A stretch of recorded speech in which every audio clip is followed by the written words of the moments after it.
Yeah, that's better. Now you can hear me anyway, I'm sure. I'd like to welcome members and officers to this Overview and Scrutiny Committee meeting, and welcome anyone watching online via the North Herts Council YouTube channel.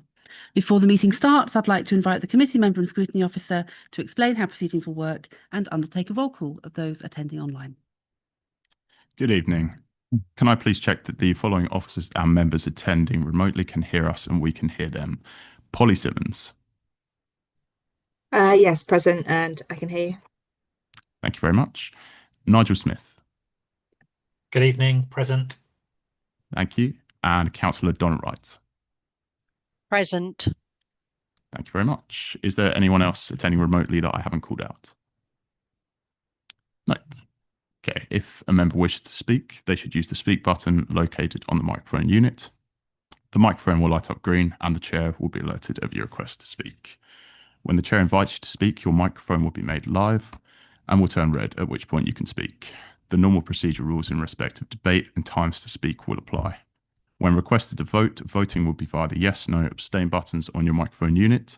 Details of how members voted will be shown on the screens around the room and the result will be visible on the YouTube stream. In the event of a tied vote, the chair will have the casting vote. Are there any questions before we start the meeting?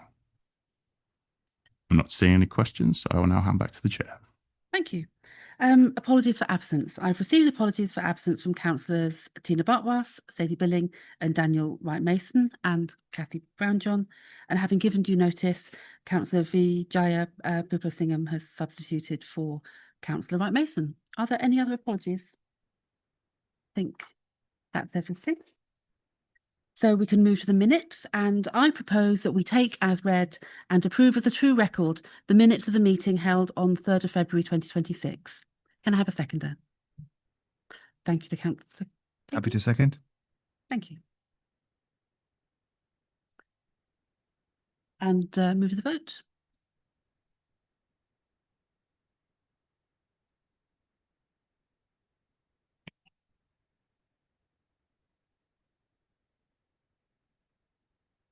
Our motion is carried, Chair. Thank you. We have had no notification of any other business, so I'll move to the Chair's announcements. And these are that, in accordance with Council policy, this meeting is being recorded. The recording will be available both on the Council's YouTube channel as well as on the Council's ModGov site, alongside the documents from this meeting. Members are reminded to make declarations of interest before an item. The detailed reminder about this and speaking rights is set out under Chair's announcements on the agenda. For the purposes of clarifications, 4.8.23a of the Constitution does not apply to this meeting. Therefore, a member may leave the room during the debate and consideration of an item and be able to vote.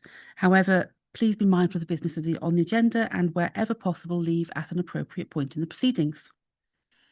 Members are reminded that we have adopted a scrutiny charter which outlines how we conduct scrutiny at North Herts Council, including the need for independence, initiative and integrity. It's important that all members are mindful of this and how they approach the items on the agenda tonight and at future meetings. And you can see full details on the adopted charter on the Council's intranet page for members. A scrutiny training session and work programming workshop for 2026-27 has been arranged for Tuesday the 12th of May from 7 p.m. Members have been sent invites to these sessions and should try and attend if possible. Thank you. So I believe we have no public participation at this meeting, no urgent or general exception items, no called in items or questions from members. So we can move swiftly on to item 9, which is the Council Delivery Plan 25-26 Q3 update, and Councillor Val Bryant will be presenting. Thank you. Thank you. The Council Delivery Plan. This report provides the usual regular updates on the Council Delivery Plan, which includes the key projects, KPIs and risks. Specific points to note are: one new project has been added to the plan, which is the Museum Collection Facility project. 3 projects have been completed, in addition to the King George Skate Park and the Waste and Street Cleansing Contract implementation, which have been completed by a second quarter report. The project to engage the community on our finances has now been completed. This reflects the resident budget survey, the improved funding position, and the setting of the 26-27 budget at the end of February. Paragraph 8.2 of your report details that the museum collection facility project has been added to the delivery plan. Paragraph 8.3 provides details of the two projects with an amber delivery status. Paragraph 8.5 explains the actions being taken to address the two KPIs that are rated as red. Paragraph 8.6 details the performance information on missed waste collections is available whilst officers work with Viola to get the usual KPI information. Paragraph 8.9 details the work that's being carried out as we move towards the 26-27 year, especially in relation to preparing to add the new KPIs linked more directly to the council plan. As per recommendation 2.2, the committee is encouraged to specify any areas they'd like to have more information about on the next monitoring report. Thank you. Thank you. Do we have any questions on the council delivery plan?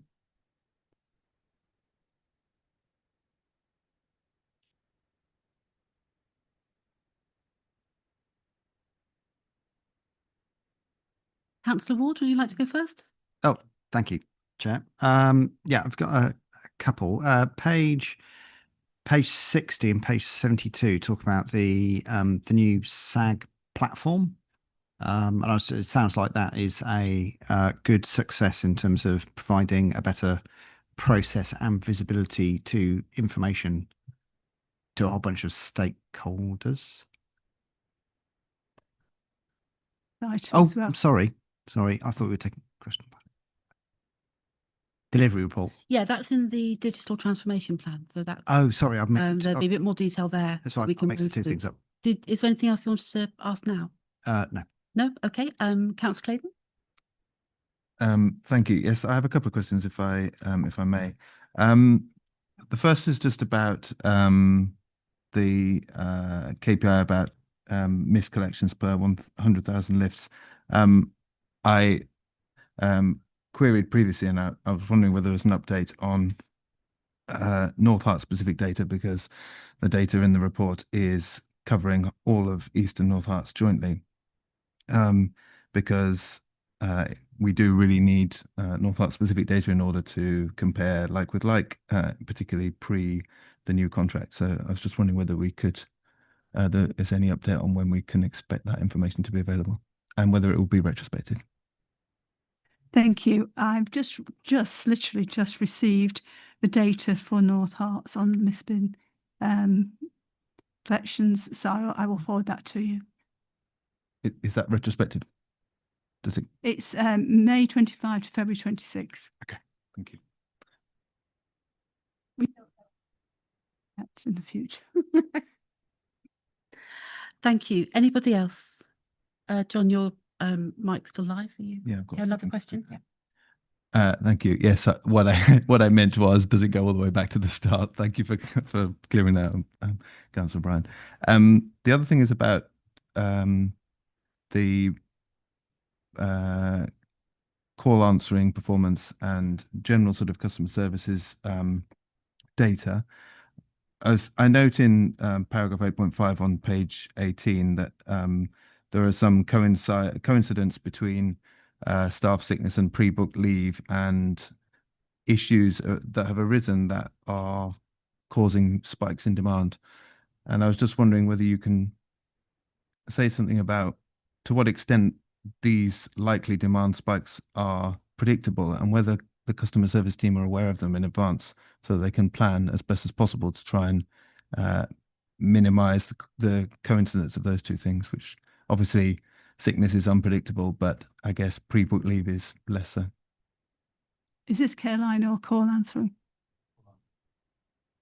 Yes, we spend a lot of time in meetings looking at the granular detail of the call percentages and what sparks the sudden overloads. And you might have remembered the last I came to the meeting, I think it was in autumn, and we talked about having one or two issues at the same time would mean that suddenly we've got an awful lot of residents who are actually phoning in because they're anxious. So we're starting some I call anxious events. Very often it's because they think it might be a scam. So we put out alerts about scams, and next thing we know, we've got lots of phone calls asking if things are scams. So we are looking at this in detail, but generally we're feeling that the staff are settling down and the call rate is settling down. Can I follow up? Yeah. Yeah, I guess I was just wondering, given, I mean, it's you're saying that, you know, when messages go out to people, they're sometimes thinking that they're a scam or something, and that's part of the reason why they're calling in. But that, I guess that's happened now a few times. It's becoming somewhat foreseeable. I'm just wondering whether the team are aware in advance enough to plan or, you know, give notice that there may be an upcoming spike, so that you know, staffing levels can be set accordingly. So let me explain that it's not our scams. No, It's because when we're putting out generally, and the police are putting out generally about beware of scams, yeah. then residents are looking for scams. So we are trying to identify the peaks in advance. And it really is down to the comms with departments and get an overview of that. And what I've been after since last summer is for there to be aligned the project management of any particular projects being put out to residents, whereby we look at this, we look at the timing and check to make sure it's not the same timing as something that's happening somewhere else in the council. Thank you. Councillor Dennis. Thank you, Chair. I'm just looking at the Churchgate update in the projects table. And I note that there will be a further report to the June Cabinet, which follows a members' briefing on Churchgate and the whatever outputs there are from project boards. This is in lieu of the report being presented at a full council reason. Clearly, I understand that Cabinet is the decision-making body for this particular project, but I was just wondering from a transparency and engagement perspective if there was a reason that a conversation was deemed not suitable for full council, given the public interest in this particular item. Thank you. I know that this week that Councillor Thomas has put out 3 different sets of information giving sessions. They're all identical, so that councillors have got the best chance of actually being involved in discussions and they become knowledgeable. And we felt that that was our first priority, was actually to give councillors that knowledge, and then to talk about where we're going to go in terms of other meetings. So that is her emphasis at the moment. So that there are 3, but they are all the same. So don't go to all 3. Thank you. Councillor Ward. Chair, and sorry, I'll try and ask a relevant question this time.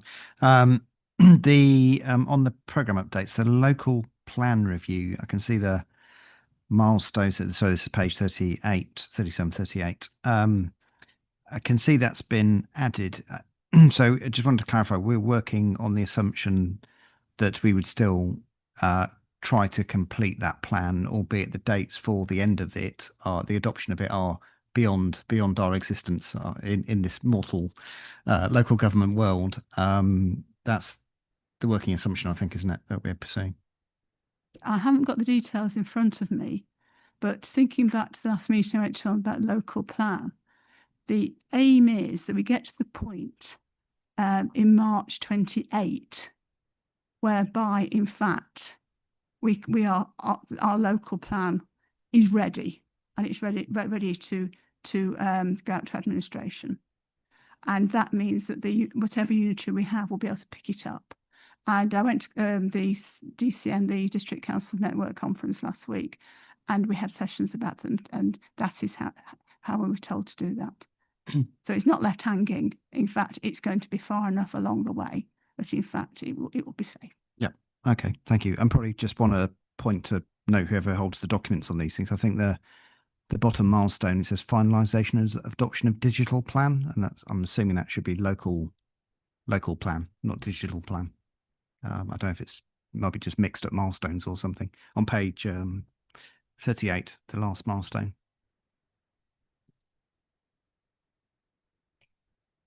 Thank you. We'll get that corrected.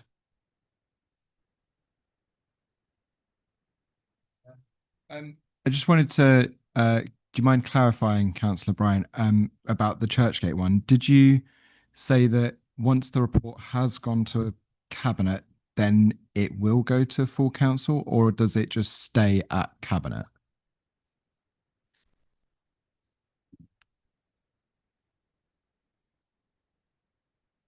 I'm looking at you blankly because I'm actually trying to remember. Okay, so I know it's going to go to Cabinet in June, July. I'll pass it to Steve. Thank you. Excuse me. At the moment, the current plan is it will go to Cabinet because it is a decision for Cabinet to make at that current point.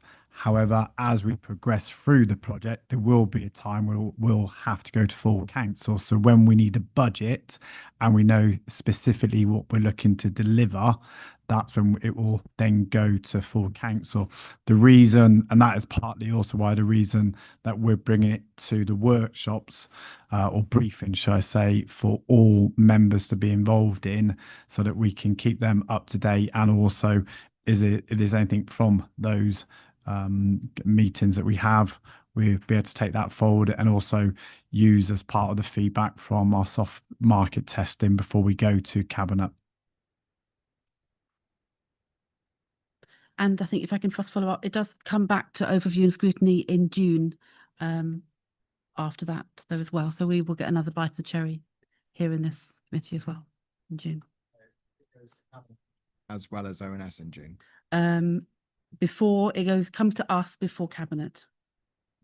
That's what those are the blue lines on page 29. Anything else? Councillor Chalmers? Yeah, sorry. Yeah, I just wanted to ask a question relating to the museum facility. I saw that, you know, risk up here, red, is in high level of risk. And we did have a presentation here a couple of meetings ago relating to this. I wonder if you could sort of give us an update on where we are on those elements. Yeah, it's just that it's still there red. I just wanted to make sure that we're missing something. No, the project is progressing well. We have now appointed the first set of professionals to assist us on the design stage. We will obviously continue to review the risk. My understanding, and I wasn't the officer who was directly involved in the most recent review of the current position we've put the risk. However, as we're still at the early stages of the project, once we get further along and we've, for example, done the design work, we've on site and we've done the initial assessments internally and so forth, then that should hopefully give us more comfort on the project, and therefore I would hope that the risk will then start to improve. So you're able to give us any idea on time frame at all? When that don't have it in front of me. I'm more than happy to provide that back to the committee. So yeah, I'm more than happy to do that. I know that we have, like say, appointed the first set of contractors to assist us in the design stage. We do have a project plan set out, but so I'm more than happy to share that project plan to the committee if that's helpful. It would be helpful, just so it keeps us up to date, so we know what we're monitoring. Thank you. That's fine. Thank you. I've just got a little sort of more of a general question. We've got some really I think it's very much a question I asked at the Q2 update. We've got a number of really big, significant, large budget, high risk projects that we're managing at the moment. There do seem to be opportunities for things to go badly wrong for us at some point. We've got staff capacity to think about. We've got the distractions of LGR. Are we comfortable with the risk that we're exposed to at the moment as a council? And would you like to sort of comment on that a little bit, and what the appetite is for sort of reducing that risk or taking steps to ensure that we're not overstretching ourselves? Thank you.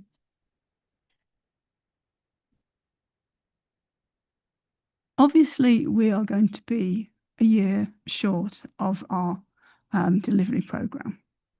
So that has been borne in mind.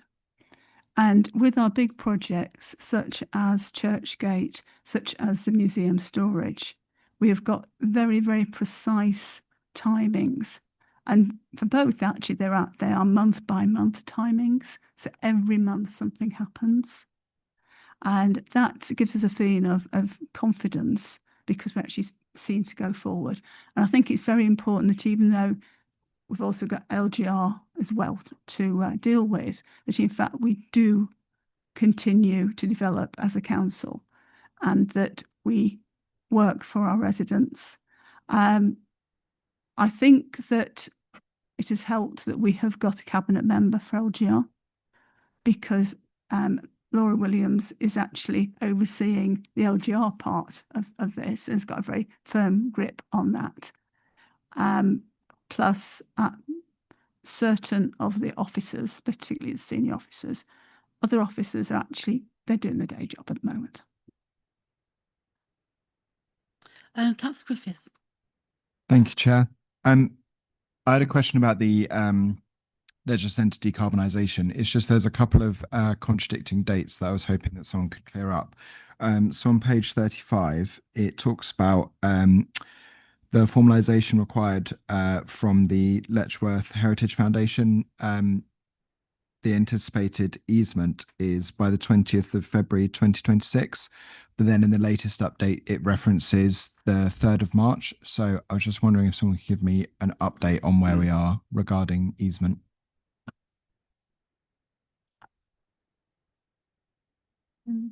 Steve, it's...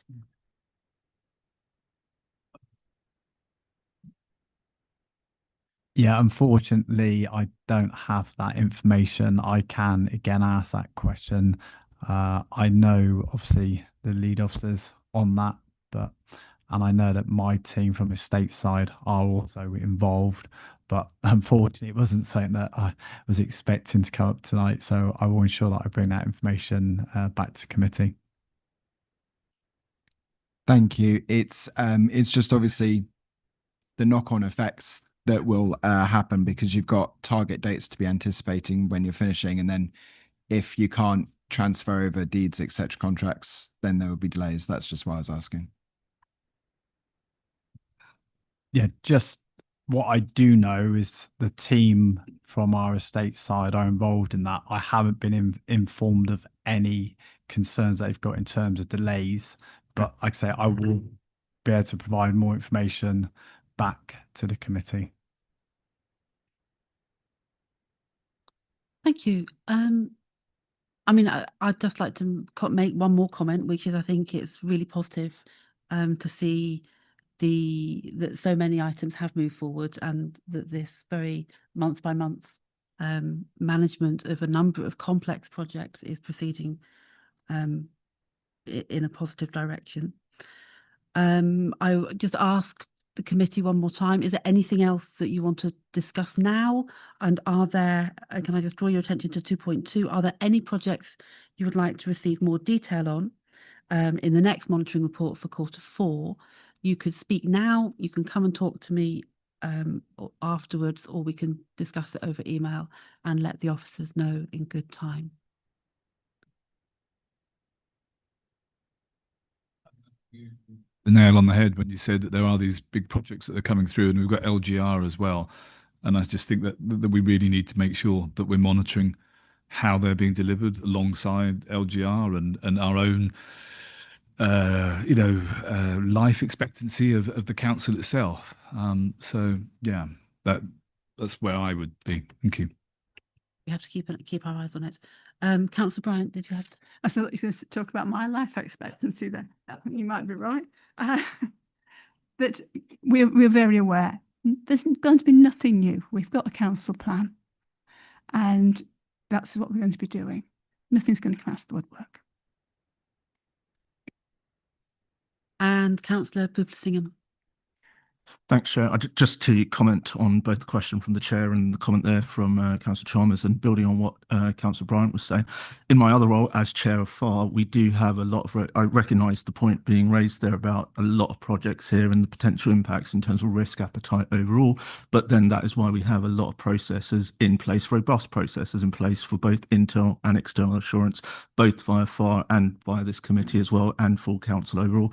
And although there is a lot of high value items in there, we only heard at last full council just how strong our financial position is overall, and we saw the delivery of a budget taking into account that enables us to deliver on these projects on the timelines that we've outlined. So overall, it's always relevant to ask the questions, but it's always also relevant to bear the context in broader mind and the relevant processes already in place as well. Thank you. Super. So we have asked some questions and made some comments on the Council Delivery Plan Q3 Monitoring Report. We've talked about monitoring these complex cases with the context that we're comfortable that it can all be achieved. And I guess we'll keep an eye on these things as they come forward along the way. Can I have a proposer for the recommendations, parts 2.2 and 2.1 and 2.2? Thank you, Councillor Clayton. Yep, happy to propose. And a seconder, Councillor Griffiths. Thank you. So should we move to the vote then?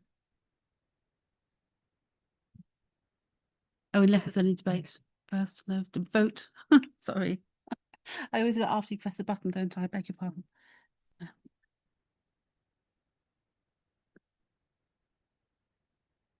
That motion is carried, Chair. So let's move to item 10, the Digital Transformation Programme update. And Councillor Bryant will present on that. And we have the officer in support is Polly Simmons, who is online for any questions. Thank you. Thank you. You've received a lot of information about what is happening with the digital team. I just want to point out some of the more pertinent things.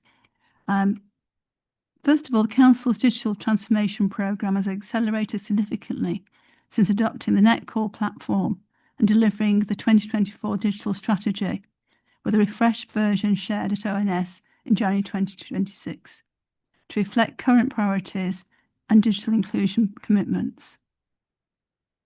Ahead of LGR, work has shifted from large-scale builds to business process mapping, analysis to strengthen resilience, improve customer journeys, and to ensure efficient processes for a future authority. Digital transformation continues to enhance visibility, transparency, and accessibility by improving the digital front door, enabling residents to self-serve more easily while maintaining full non-digital access routes for those who need them. Work funded through the UK Shared Prosperity Fund is expanding digital inclusion support via North Herts CVS, providing skills training, devices, and volunteer digital champions to reach digitally excluded residents. Remaining funding has enabled the creation of a temporary digital inclusion officer role with a digital service team to analyse exclusion, improve customer journeys, and strengthen accessibility across services. The team continues to build accessible, intuitive, and standards-compliant digital services, supported by customer services insights, communications accessibility checks, and clear user guides and training for service areas. Major projects delivered: such as a fully integrated garden waste and garden services platform and the new automated safety advisory group system, have reduced manual workload, improved accuracy, and enhanced customer experience. The digital services team continues to deliver significant outcomes with no additional budget. The next steps include continued focus on business process analysis, improved customer experience, and ongoing governance via quarterly oversight group meetings to maintain transparency and to alignment with strategic priorities. Thank you. Thank you. Do we have any questions on the digital transformation programme update? Did you want to take your question now, Councillor Ward? Yeah, go ahead. Thank you, Chair. I've got a couple. The first one I sort of went a bit too early on was around this mentioned in a couple of places, but on the SAG platform, and noting seems to be a big success in the from the users, and obviously it can provide a lot more transparency.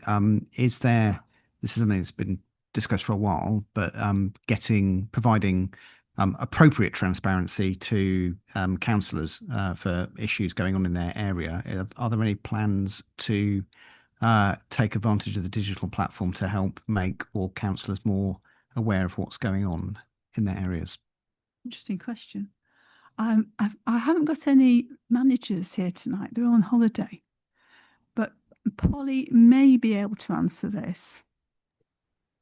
I can, yes. So the SAG platform has gone live, as you say, for the team and consultees, but we do have further updates that we're working on now that will make it more visible to councillors and town centre managers.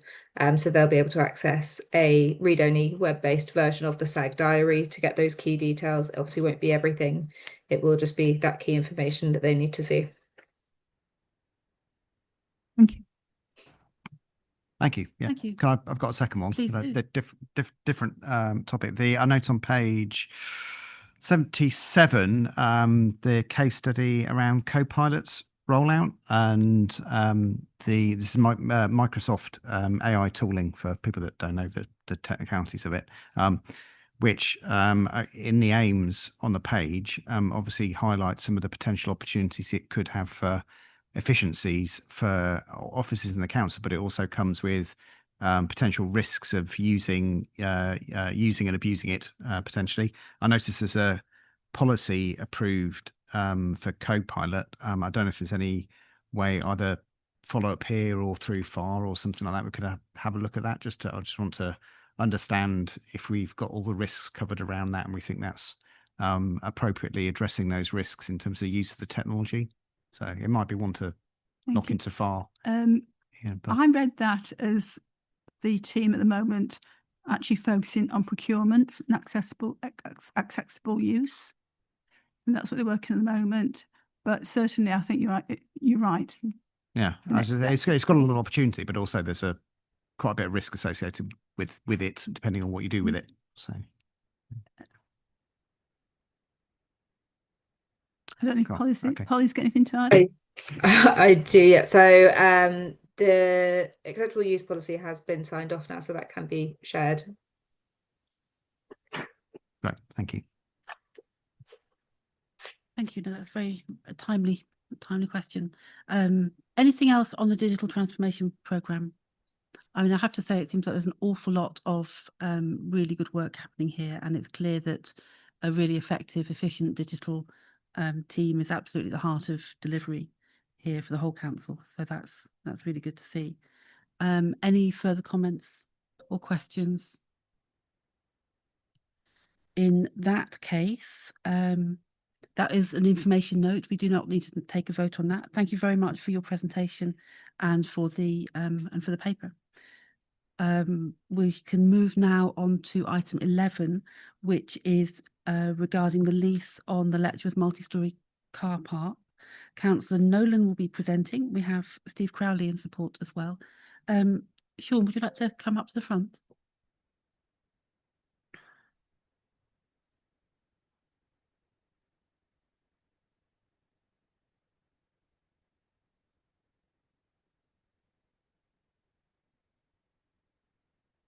on behalf of the exec member, Councillor Tamsin Thomas, who's sent apologies, please take it away.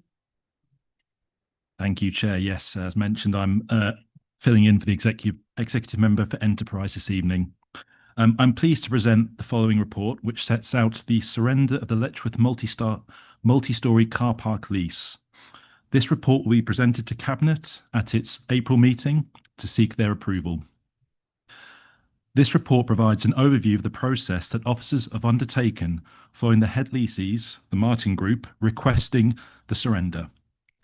The Martin Group are aiming to undertake a regeneration of the shopping centre.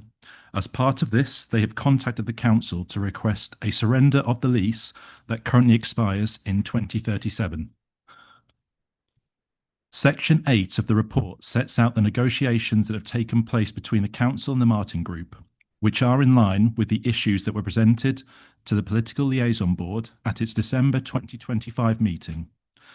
As an overview, this includes for the Martin Group to recognise the need to ensure tariffs are competitive with other local car parks, protect parking for the council and its tenants, ensure parking enforcement is undertaken, use of restrooms and storage until 2028, improved hours of usage, and to try to reduce antisocial behaviour. At the time of writing this report, the full financial position was still being investigated. This has now been completed. It is estimated that the surrender would provide a capital saving of £3.4 million and a revenue cost of approximately £430,000 over 9 years. The Martin Group have also outlined improvements that they will be making to their car park, including providing automatic number plate recognition, increasing security, and aiming to open the car park 24/7. Officers have undertaken surveys to understand the utilisation of the car park, and this has demonstrated spare capacity in the car park that will be able to accommodate the Martin Group's aspirations for residential use long term. Officers held a briefing and invited all Letchworth councillors. From those that attended, there was support for surrendering the lease, and no follow-up questions were received from those who could not attend but instead received the overview document. The recommendation set out in this report is for Cabinet. However, we would request the committee's thoughts on the report. Thank you. Thank you very much. I think this is a really interesting item. Thank you very much for bringing it to us. Are there any questions from the committee? I will go first then with my question. I can see the financial benefits. You know, clearly it's costing us it's costing us more than it's gaining us as a resource, and then the potential improvement for car park users. And I can see that you've considered the needs of the tenants in the flats and also council staff using this building and the car park surrounding. I guess my question is about the value and role that the multi-storey car park plays as part of a more holistic, strategic view of Letchworth Town Centre parking. And I wonder whether we've given enough thought to how we can create and manage parking strategically going forward when we don't have control of one of these sort of major assets in there. And I wonder if you could maybe just expand a little bit on what we're doing to make sure that we can still keep things like tariffs and user experience kind of compatible with the rest of the car parks in the town centre. Sure. Yeah. So in terms of the items that have already been discussed, the tariffs has been brought up in terms of keeping it competitive. I think from the Martin Group as well, there's a recognition that obviously they don't want to, I suppose, destroy their own customer base once they do take back the lease. So clearly then it has been part of the negotiation so far and needs to continue to be something that is looked at, and some level of comparative pricing maintained, I think it'd be fair to say. in terms of the sort of overall experience, the move towards 24/7 opening should be quite a boost as well. I recognise there's been a number of meetings that have overrun in this chamber that have led to waits for security to come and reopen the car parks. I know a number of councillors and staff have suffered from that previously, so a small benefit for us in terms of that. It's also proposed as well that with the longer opening hours and the consistent opening hours, that will potentially see a boost in particularly commuter parking as well, which itself has been an issue in areas around the station. So potentially a gain there for local residents who currently have to fight for a car parking spot outside their homes some mornings and evenings. I don't know if Steve, if there's anything else you wish to add at this point. The only other point to add is that we still own other car parks in the town, so therefore we have control over those tariffs, and we know that the car parks that we don't have, we know that they also have been very competitive in their pricing. So going back to, as Councillor Nolan's mentioned, the Martin Group will have to take on board all of those external factors. And with the conversations we've had, they clearly understand that, and they've been very open and transparent within our conversations. And although there's no way that we can control the tariffs that they set, they clearly understand that they need to ensure that they are attractive to ensure they get good use of that car park. Yeah, absolutely. Thank you for those responses. I think residents in Letchworth recognise that parking is a significant issue. I mean, at the council surgery this Saturday, that was the number one topic that people stopped us to talk about. And the problems with parking being pushed out further and further into residential areas. I guess I'm still just a little bit concerned about whether we will be able to use the resource of the multi-storey car park to, for example, accommodate staff and students from colleges or other businesses that want to kind of negotiate a season ticket or a similar deal. Now, is that something that you think Martin Group would be open to? I know you can't speak for them, but have those sort of conversations and those sort of issues been raised with them at all? We haven't specifically spoken about the exact things that you've raised there. However, when we have spoken to them about the use of their car park, and again, the way they're looking to make improvements to that facility, I would think they would definitely want to be getting more people to use that. So they are ultimately a private company which will want to ensure they've got better use than what maybe we've currently been able to achieve from that car park. Similarly, with the introduction of the automatic number plate recognition systems that they're looking to introduce into the car park, I know we have looked at similar approaches within our car parks, and there's reasons why we can't go down that exact approach, and that's more to deal with how you need other systems like barriers and so forth in place. However, again, that style would be more attractive for the type of uses that you've also just described. Thank you. Councillor Clayton, did you want a question on this? Yes, thank you, Chair. I may not have entirely followed the all the details of the financial implications. I was just wondering, does the lease that the council currently holds have any intrinsic value? And if so, is that something that's weighed into the financial considerations?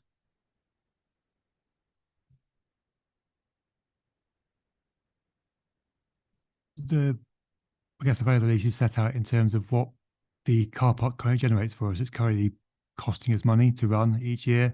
We've got an outstanding repair liability that's going to be an issue now and an issue in the future. So you probably argue that the lease has no value to us, except that it provides a valuable resource for staff car parking for this building. And as set in the report, we know that's going to continue until 2028, and then we're not sure about the future of that past that date. So yeah, there will be a book value of the car park in their accounts, but in terms of the actual real value to us, that's set out in the report in terms of the numbers looking at there in terms of what it costs us to run, what income it generates, and what value it provides to us.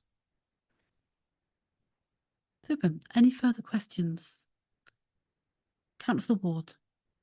Thank you, Chair. I'm just keen to understand the connection between the surrender and the regeneration as a whole. So paragraph 7.2. Is this something we're looking to do, but the execution of it would be contingent on them going ahead with the redevelopment, or is this something that they're going to do, they want anyway, irrespective of whether they do the redevelopment or not?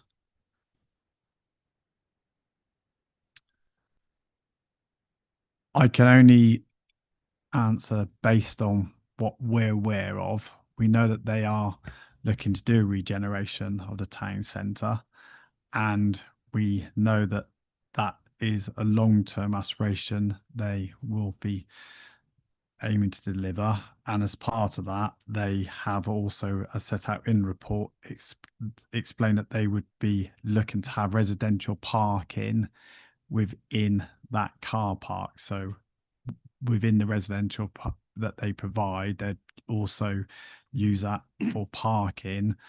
So the way I see it is that their aim is to undertake the wider regeneration, which will include residential, and this will also assist them with their parking needs going forward. And that's why we've also looked at the overall utilisation of the car park to ensure that we feel there's overall capacity within the car park for the future. So we've looked at what they have suggested in terms of numbers of parking spaces for residential, or the current usages for ourselves and our tenants, and also what the current usage is at the moment for the public.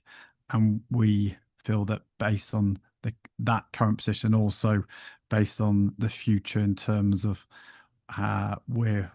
if our numbers were to reduce down and that we also have other car parking available for us to use, we feel that there's still sufficient capacity for those different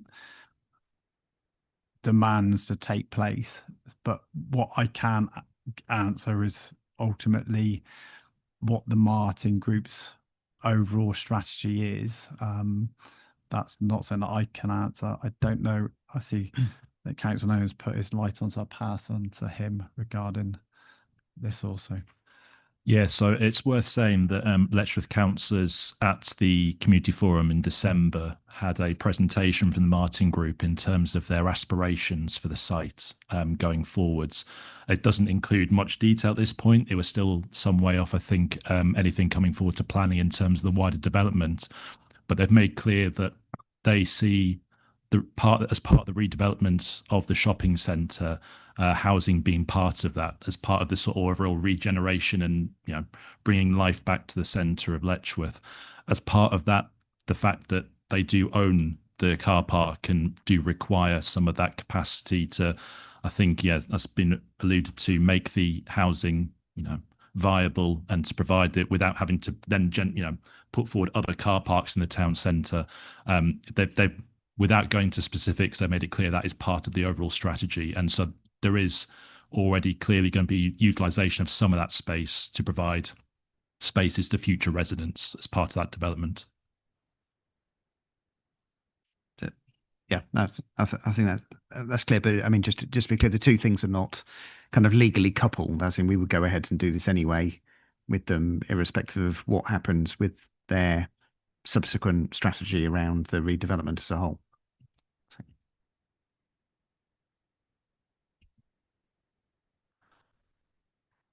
Could you repeat the question, please? I'm just trying to clarify if the two things are actually linked, formally. So is this, we're giving them an option to surrender, or we're just going to go ahead and do the surrender anyway? No, sorry. Yeah, there's no direct linkage. It may, it could be that Martin Group determined not to carry on with the redevelopment.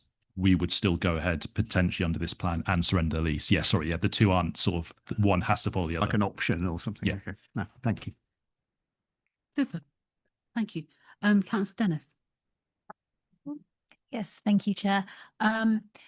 Although obviously I appreciate you can't comment on the Martin Group's future plans for the site in detail, I think it would be remiss if we didn't note the link between this particular facility and a certain amount of antisocial behaviour and the impact that that antisocial behaviour has on residents and town centre users. I'm thinking in particular the occupants of the Martin Group's new flats that form part of the Garden City shopping centre development.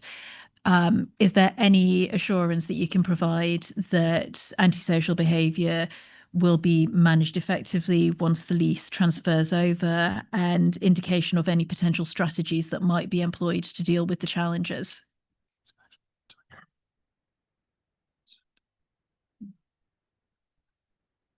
All I can comment on is when we've had conversations with the Martin Group, they are clearly aware of antisocial behaviour taking place, and they have spoken about measures that they're looking to put in place.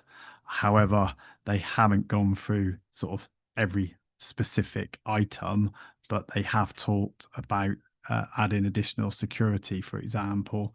But they're clearly aware of it, and also they, and as previously mentioned, they feel that by having the car park open 24 hours, that they will again need to ensure that they do put additional security measures in place, because we know ourselves when that was open 24 hours, that they were, during those times, that's when there were the issues. So they are fully aware of it, and they do know that they will have to put measures in place to control that. I think just on that, the fact that the Letchworth Town Centre is actually closed off, and it in the evening and opened up in the morning, it isn't a 24-hour space anyway, is a real shame for the sort of for the shopping heart or for the nighttime economy in this town. And as I understand it, the Martin Group plan for the redevelopment would mean opening up that space so it was able to be used 24/7. So having the car park open 24/7 would make a lot more sense in that regard. Sorry, Councillor Prescott, you have a further question. Thank you, Chair. We're here. I mean, the report in front of us, or the recommendations, are that we effectively endorse the cabinet decision to surrender the lease. Presumably, I mean, I'm trying to see if I'm missing something here, but it strikes me as a complete no-brainer on this one. I mean, the council acquired the lease donkeys years ago. Presumably any cost attributed to that would have been written off a long time ago. The lease has no value. Nobody's going to want to take it. And all we've got as a council is a set of dilapidations which is just going to cost the taxpayers money. We've never been able to rent the place out or to operate it to the extent it's making a profit. And I do appreciate the benefit of the parking spaces for staff. That's shouldn't be underestimated. But all the questions about antisocial behaviour and what happens after, it's irrelevant for the purpose of what we're here for this evening. Again, unless I'm missing something, because there will eventually have to be some kind of planning application, and that will all be addressed through that process. So again, what we're here for tonight is to just say, are we happy to release the lease? And I think we should do it double quick before they change their mind. Any comments? Be very happy to take those comments to cabinet. Super, thank you. So we are voting here. We're voting here on. No, are we voting? Yes. We are, but we are not. We're not making a decision. We are simply commending it to cabinet, and with the comments that we've made today, which have been taken down. So can I have a proposer for that? Councillor Prescott, and a seconder. And we have Councillor Griffiths. Thank you. Any debate before we move to the vote? No, I think everything has been said, so we can move to the vote. And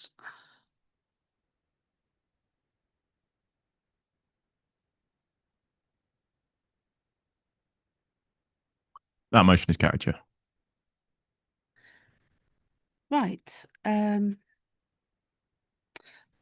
So shall we take the next item and then take a break after that, or would you prefer to break now? Well, we've got 1, 2. My legs for another half an Well hour. done. Well done. Thank you for that sacrifice. In that case, let's crack on and let's take item 12 and then review whether or not anyone needs a break after that. So item 12 is the Council Learning and Development Protocol, which will be presented to us by Councillor Daniel Allen, and we have Melanie Simpson in support. Questions, Dan? Thank you very much, Chair. The report has been drafted to ensure the process for councillor learning and development arrangements are formalised with a clear reporting and monitoring process in place, especially for the compulsory training required to be completed by members. This includes a proposal to make the reporting of councillor training to this committee on an annual basis, including providing the names of those members who have not completed the required training. It's important that members complete the compulsory training, both to ensure that processes are understood and that risk is managed adequately, as there are legal requirements for doing this training. 2 sessions have been arranged for May for members to attend and complete the compulsory training alongside support from the relevant officers. Members are required to attend one. So that's why we're having 2 different sessions. Members have to come along to one of these 2 sessions. This will cover safeguarding, data protection, freedom of information, and code of conduct. It's a reminder now that members can also complete the compulsory e-learning in their own time ahead of this through the Grow Zone system. Obviously, a benefit of coming to these in-person sessions, the officers are here and they'll be able to help you with any of the questions, clarifications. They'll be there to make sure that people understand why you've got to do this. And I am worried that quite a lot of councillors don't understand why they've got to do this, because when you look at the numbers of people that have not completed this already, it's quite scary. The protocol's not new. They were introduced in 2019. They've just been revised and included to detail the process to be followed when providing compulsory and non-compulsory training for members. The dates of the arranged member development sessions have been included in the cover report, and they have already been shared with members via email, and I'm sure they'll also be put on the fantastic new version of MIS. Thank you. Do we have any questions about the training development protocol? We have Councillor Poopler-Singham. Thanks, Chair. I think the protocol sounds good, just for the reasons that Councillor Allen outlined. My question was, what was the determination that it should be ONS and not Standards Committee to oversee any reports on completion by councillors? And I'm not saying that because I also have to be chair of standards, just checking about what the terms of reference, and I saw the references to the relevant sections in the Constitution, but why was it ONS and not standards? But it seems as if it should fall within standards potentially. I totally understand that. The training in question, the safeguarding, data protection, anti-bribery, anti-fraud, code of conduct, is considered mandatory because it underpins the council's ability to operate safely and lawfully.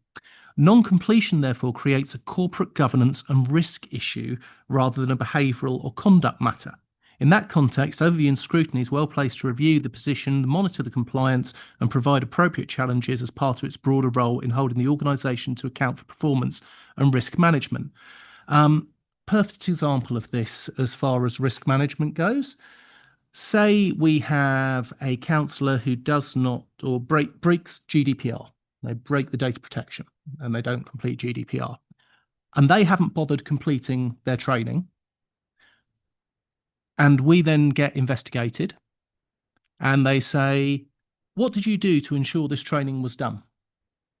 And we can say, well, we had this overview and scrutiny, and this is something that we look over and make sure that is looked after the whole way through. So that's why we feel there. Reporting it to ONS does not amount to sanctions or enforcement. It's just about transparency and enabling members and group leaders to understand the current position and encourage improvement where it's needed. This feels more proportionate and consistent than a scrutiny faction going through standards, which could be quasi-disciplinary in the way they went through. Do you want to carry on? You look like there's more. I mean, I'm sure you've done all the work, but again, just looking at terms of reference for the Standards Committee under Section 7 of the Constitution, 7.5.7 literally says to advise, train, or arrange to train members and co-opted members on matters relating to the members' code of conduct. So a lot of what you're alluding to, I appreciate the point about the corporate risks from the far side as well, but that sounds like something, again, just because it goes to standards doesn't mean it's automatically a standards or a disciplinary matter. It's just review during the year. Would either of the experts like to speak on this at this point? So the Standards Committee is about the code of conduct training and holding members to account to ensure that we have that in place. But the training within this development protocol goes further than that. So the reason why ONS are able to cover this is it is within their terms of reference as well. So it is part of their function that they can cover. So it goes further than code of conduct stuff, because obviously there's other mandatory training modules which are mandated for councillors. And a failure to complete these very crucial training modules does pose a corporate risk. So low uptake, it can pose a corporate risk when it creates exposure that could potentially damage the council's ability to operate safely, lawfully, and effectively. So that's the reason why it would sit better here. It's not to say it can't be married up and reported to the Standards Committee as well, as the Standards Committee does deal with the code of conduct training. So if we look at section 17 of our constitution, that deals with the members' code of conduct that we have adopted, and that makes it mandatory for councillors to attend the code of conduct training, and could potentially be a breach of the code of conduct if that is not undertaken. But the other mandatory training, it doesn't have the same bite. So we have to ensure that there is some sort of accountability, because as Councillor Allen pointed out, the uptake is really, really low, and it is getting to the point now where officers aren't completely sure how we can button that down at the moment. Councillor Clayton, would you like to come in here? Yes, I've sort of got a follow-up question of that swirling around in my head, but I haven't formed it, so I'll ask the question I was going to ask. Thank you for the report, and I think we can all agree that this is it's important that this training is done, and I don't think that's an issue here. I guess what I do query slightly is the approach of not only naming and shaming, but publicly naming and shaming in a meeting. ONS is a public meeting. We're talking about writing councillors' names in black and white in documents that are open to the public. I guess I wonder if you can just clarify whether that you really think that that's necessary, because it seems like a pretty strong move. And I recognize that there are other moves here, like trying to have sessions for people to work through their training. I think that's a great idea. But I think on that particular point, I wonder if you can just clarify why you think that's really necessary. Thanks. Happily. Let's go with GDPR and data protection for a second. Say I get an email from one of you guys. I know that only 70% of our councillors have completed their training. I don't know if I respond to that email, it's going to be done and responded to legally and properly. I feel unsafe as to whether, if I email you back, not you personally, the councillor that's done it, they could forward it on. They could forward on data that's not correct. How many of you have had an email from a councillor from their personal email address with information on it? Please don't actually answer this, because that is breaking GDPR and you are not allowed to use your personal emails. And people that haven't attended the training may well not understand that, because I know for a fact that's happened. The reason I feel that naming and shaming is vitally important is because we have tried as leaders before, when I was a leader, to get people to do things. We've asked leaders of other groups to make sure their councillors do things. We've spoken to whips of groups and asked people to do things, and the councillors haven't. Over years and years that I have been a councillor, we have never had people fully completing their training. It has reached a point where literally the naming and shaming, I think, is the only thing that is going to get people to complete this. So as far as having it, you having your name on things. It's the same as having your name on planning. It's the same as having your name on licensing. And if you're not willing to do safeguarding training and have it known that you've done safeguarding, there's a problem. You've volunteered to be a counsellor. You need to do your training. Yes, please do. Yeah, feeling slightly victimized as you stare at me like saying that. But yes, and as I said, I don't disagree with that. And I'm sure that no one in this room would disagree with it either. Still, I mean, there is an in-between step, right? Where you could, for example, email global counsellors saying these counsellors have not completed their training. They really should do. That's still naming and shaming in a sense, but it's not doing it publicly. So why not go somewhere in between? Haven't done their training, they might share that email. But no, I do get exactly where you're coming from, and I am being pedantic with that response. And as far as feeling intimidated, I do apologise. I get told I intimidate people constantly. It's my face. I'm allowed to have a face. We've tried so many things, like I've said, and it's just reached that point where the naming and shaming, I mean, why? Are you embarrassed that it's not happening? Are you embarrassed to have it so that your name will come out? I don't know. If people aren't willing to do this, it's their problem. They should do it. Councillor Dennis, would you like to speak? Thank you. I think there are sanctions, certainly in respect of certain statutory requirements like GDPR and data protection, that are a little bit hard and go further than merely naming and shaming. And I think that if anybody who is processing or handling data does not comply with the Information Commissioner's Office's requirements, and indeed the requirements set out by legislation, the law holds particularly harsh punishments for them. I don't see that naming and shaming counsellors is necessarily appropriate, reasonable, and I think that the message that's coming from colleagues, and certainly the discomfort in the room, is that this seems to be an unfair and unduly unnecessary way of going about things, especially bearing in mind that a number of members may also be fully trained on GDPR, safeguarding, may in fact complete those modules in multiple of the roles that they hold many points throughout the course of the year, and are almost overtrained to a particular extent.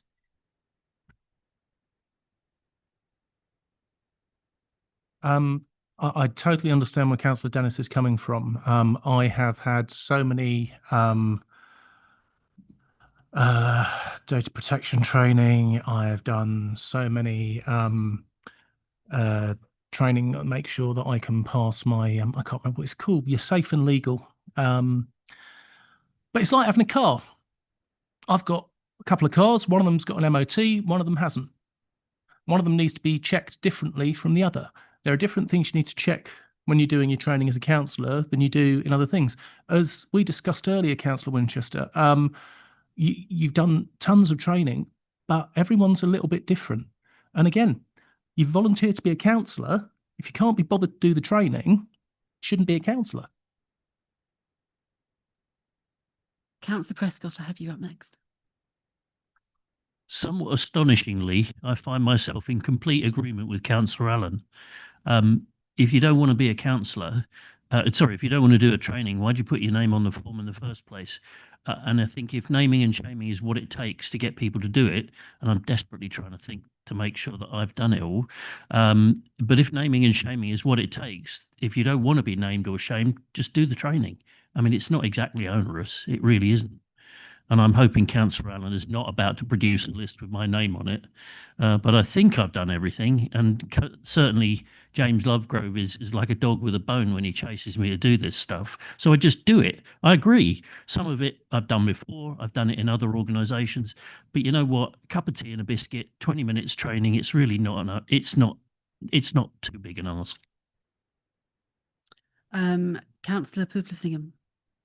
Yeah, thanks, Chair. I also am in agreement with what Councillor Allen was alluding to in terms of the need to ensure accountability for training and training that is completed, because these are important elements. But also recognise the comments that the public naming is a semi-sanction to then hold people to account. So again, coming back to my previous point about why that sits within overview scrutiny, because when we are dealing with standards, there is that interim step where the monitoring officer can review before bringing it forward to a public or more serious level, and then determine about interim measures or appropriate remedial action. And just a clarification on something that monitoring officer said in response to my previous question, there was a point that hinged on the corporate risk potentially being created. So which section of the Constitution were we relying upon to then bring that back into overview and scrutiny and take it out of standards?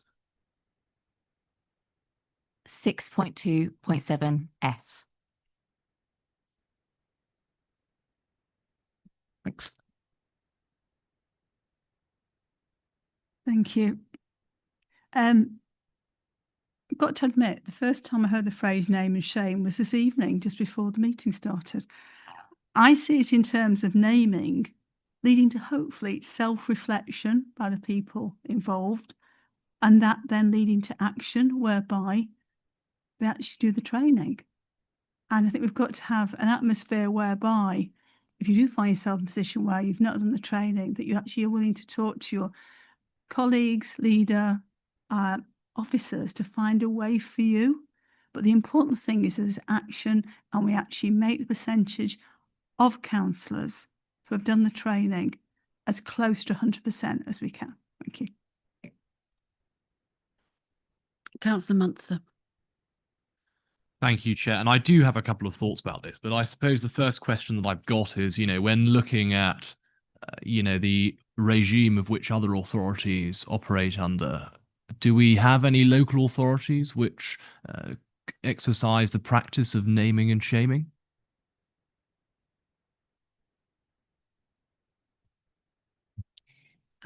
I can't actually give you an answer to that with how anybody else does it. And obviously this is a policy for ourselves, and we have to decide what is right. We're here for a discussion of any other comments as well.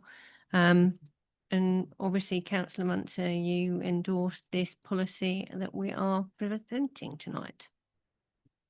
Well, I mean, I think, on reflection, there are certainly some issues which one would highlight. But I would say when we do look at other local authorities, at least within the vicinity, one takes Hertfordshire County Council, for example. And with respect to that authority, the training is offered, but there is certainly no mandate to force councillors to take it. And I think certainly that's the approach that we should take at this authority. Of course, as a group leader, I encourage my colleagues to undertake the relevant training because, of course, we want to ensure that colleagues are aware of the risks of which are involved and how to ensure that we are able to identify vulnerable individuals. But an awful lot of colleagues from across the political divide are in professional roles in their full-time jobs, and as such, as part of that role, you are frequently exposed to safeguarding training, data protection, GDPR training, and therefore potentially what one would like to see is a mutual recognition. If you're able to demonstrate that you have conducted some training from another organization and you're able to present it to this organization, then that is you done and dusted. And certainly that's something which one would like to see taken forward. Was that a question? I suppose it was more of a statement, so do forgive me. It was, wasn't it? Okay. Are there any more questions at this point? Councillor Ward? Yeah, thanks. I just listening to all of this, I can see the intent behind it. I'm just worried that, to my mind, this is very much about personal conduct of the councillors, and because it is, whether they're adhering to what we want or not, it ought to be going through code of conduct and standards and sanctions on the individual councillors. I mean, if we wanted to play hardball on this, I would have thought actually trying to look at the constitution and changing the code of conduct so that we could much more easily suspend councillors, or for example, something that might get to them to do something very quickly, take their allowances away.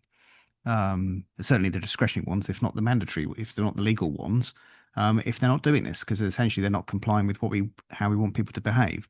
My fear is going down the the independent sort of name and shame group will just start to have a name and shame culture for all sorts of things we think are important. And we're not using the conduct and standards framework for what it's designed to do, which is to get people to follow the rules. So that's my concern with. I support the idea, but I'm just concerned that the way of doing it about starting to create separate name and shaming regimes it will actually almost degrade the conduct framework that we have, and we should just use that properly and be more forceful about that. Would be my view. Councillor Allen. Councillor Ward, I completely agree with you. I would love to get to the point where if I've got 42% of councillors that have completed their safeguarding training and 58% that haven't, those 58% shouldn't be allowed to sit in full council, because how can they safely make a decision? How can these people be representing all the people that are at risk if they've not done their training? It's appalling. To get to where we are, having got approval from Councillor Brown and Councillor Munster to bring this through, it's had to be brought to a level that is acceptable for everyone, and this is a level where it's been deemed the most acceptable to everyone so far. Councillor Chalmers, do you have a question? Yeah, I mean, a lot has been said this evening with regards to this. I mean, I just feel very uncomfortable with it. I feel that, I think as others have said, I feel there's almost a failure in the process ourselves, of the council, if you've got that, and maybe that's what needs to be looked at, to how to get these people. I just don't agree with the idea of sort of publicly naming and shaming. I don't think it works. Don't think it's right. So I certainly will not be supporting that. Thank you. I have one other question that isn't quite. Councillor Brown, did you want to make a comment or ask a question?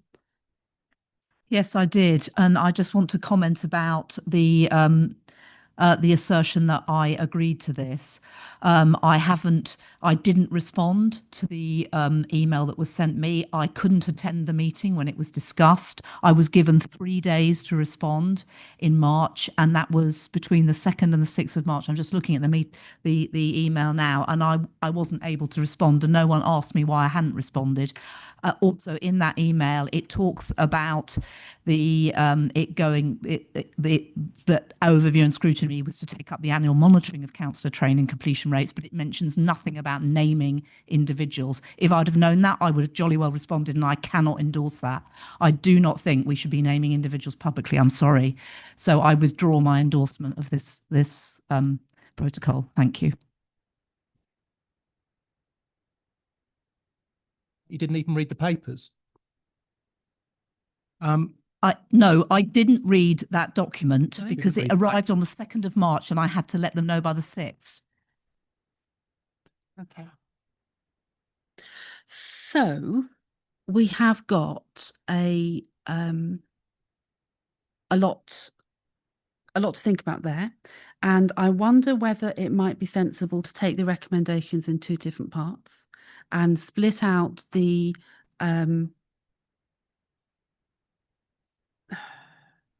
actually that's not going to work either, is it? So we have, there's 3 issues here. There are some new developments in the learning and development protocol, such as the in-person meetings where we have officer support. And also it's very important that we have the conversation about the significance and importance of member training. We've got the issue about whether the annual monitoring of that is something that should be for overview and scrutiny. I completely understand that looking at the programme and understanding whether it is right and proportionate and is something for overview and scrutiny, but monitoring individual members' behaviour on that has been, we've been discussing and hit the whether or not that should sit more strongly with standards and code of conduct. The other thing that we haven't got to, which was going to be my next question, was about whether or not we want this on overview and scrutiny, whether we want our work programme clogged up with just seeing stuff coming through, and whether if we are going to look at this, then it does need to be something which is anonymised and we get a sense of completion rates, perhaps, rather than individual names, so we can see whether measures that have been introduced have made a difference. So if we can say that we've gone from 42% to 77%, that will be we can see that the changes happened. And if not, then we have to find another alternative. So the question is, how should we proceed with this item? Are there some elements that we would like to endorse? Are there some elements we would like to go back to the drawing board? Or do we ask that we start again entirely on this? Mindful that we have May and the start of the civic year and the training that has been organised, and whether we want to get that done in time. Councillor Allen, do you want to talk about that a bit? Yeah, if that's okay. The issue here seems that everybody is happy with the training, bringing in the new training, and making sure that goes through. You're happy with the mandatory training over the 2 extra days? Because that hasn't actually come up once. That was a sensible and a practical support for councillors. Okay. The naming and shaming thing, I think we all need to think very carefully about, bearing in mind we know that these meetings are watched by the local press, and they are going to be saying how North Herts Council are choosing not to let people know that they've got councillors that are unsafe, which I can make that statement because I've got facts to back it up. I think we need to consider then, if you guys want to remove the naming and shaming, remove that part, but please can we get the other bits through in May? Shake your head at me, I don't care. We need to get those bits through before the end of, before May, so that we can get the training in place. I would say that possibly being a few months late on a training course is not the same as being unsafe, particularly not if these are repeated courses on an annual basis and nothing's changed in terms of policy or risk management in between times. However, GDPR training, you are not safe. Councillor Dennis, you're up next. Is this relevant to this one, or you? I was waiting for us to move into. Shall we move to the debate? Formally? Right. So I don't know what to do with this. What to recommend? So let's split it out then. Let's take 2.1 and shall we propose an amendment? Oh, I beg your pardon. Were you going to make a suggestion? Oh, okay. Go ahead. There we go. If it assists, I think there are two things that are operating, and two questions and two things that this paper is trying to achieve. One is the effective monitoring and scrutiny of councillor uptake of learning and development, which includes mandatory and statutory training that is required within the council. And then the second thing that I think this report is seeking to achieve is a disciplinary process. To my mind, the first of those objectives is something that may sit within scrutiny's purview, and members may wish to have reported on at fixed points throughout the year, similar to things like updates on REPA, etc., etc., etc. But the second, to my mind, seems to sit more in the place of a call for a constitutional review or amendments to the Code of Conduct and empowerment of the Standards Committee to look at that disciplinary piece, because my understanding is that this committee's role is not to undertake disciplinary action against members. And I think that reporting the names of members who in this place haven't completed a particular course on time or within the space of an arbitrary period goes beyond what we should be doing. That's more a code of conduct, compliance with the Constitution place, and that for me sits more with standards. So I think there are elements of the report that relate to the monitoring of training, those general targets, performance reporting, that absolutely sit within this committee's purview. But I would separate and split those out from hauling members across hot coals for not completing in this place a GDPR or a safeguarding training course. And I think as well that question that was raised about if members can evidence that they have done the relevant training in another place is one that may be wished to be discussed offline and considered. I recall previously a monitoring officer did advise that in respect of GDPR, you need to ensure that you're undertaking training that is relevant to the specific role you are doing, because there can be nuances and there can be differences between the role of an individual in certain organizations. So I think that's maybe a question to reference back and to think about. So maybe it's the case that a little bit more work needs to be done before this report can progress, and some tweaks and amendments need to be made to it.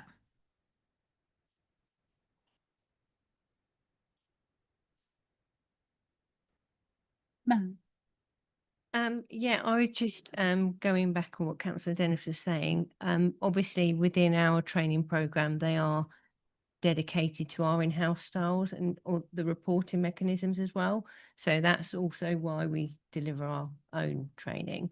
And it's not unusual not to have that. It's not unusual to have to continually do the similar training in different roles. So be that any voluntary role, the one type of training isn't recognised in your other training. So it's not unusual to have that. I don't think this is about disciplining members. It's about how to encourage members to get them to the place where we need to be, because quite frankly, we're out of ideas now of how we can get that. So it's a case of you as members tell us how we can get you all to that point where we need you to be, basically, that we can incorporate into some sort of protocol. I mean, a suggestion that I did offer was that we simply put on our member pages the date we last, the last date these trainings were done. Now you can say how these need to be completed annually, but if that's something that's put on each member's page, then there is that transparency piece. Members will be able to check easily. Rather than, so I'm looking at page 95 where it says reporting on compulsory training. An annual report on compulsory training will be presented to Overview and Scrutiny in September or nearest available. The annual report will be provided to the leadership team, group leaders and political liaison board to provide key information on council development and ensure that compulsory training is being completed as required.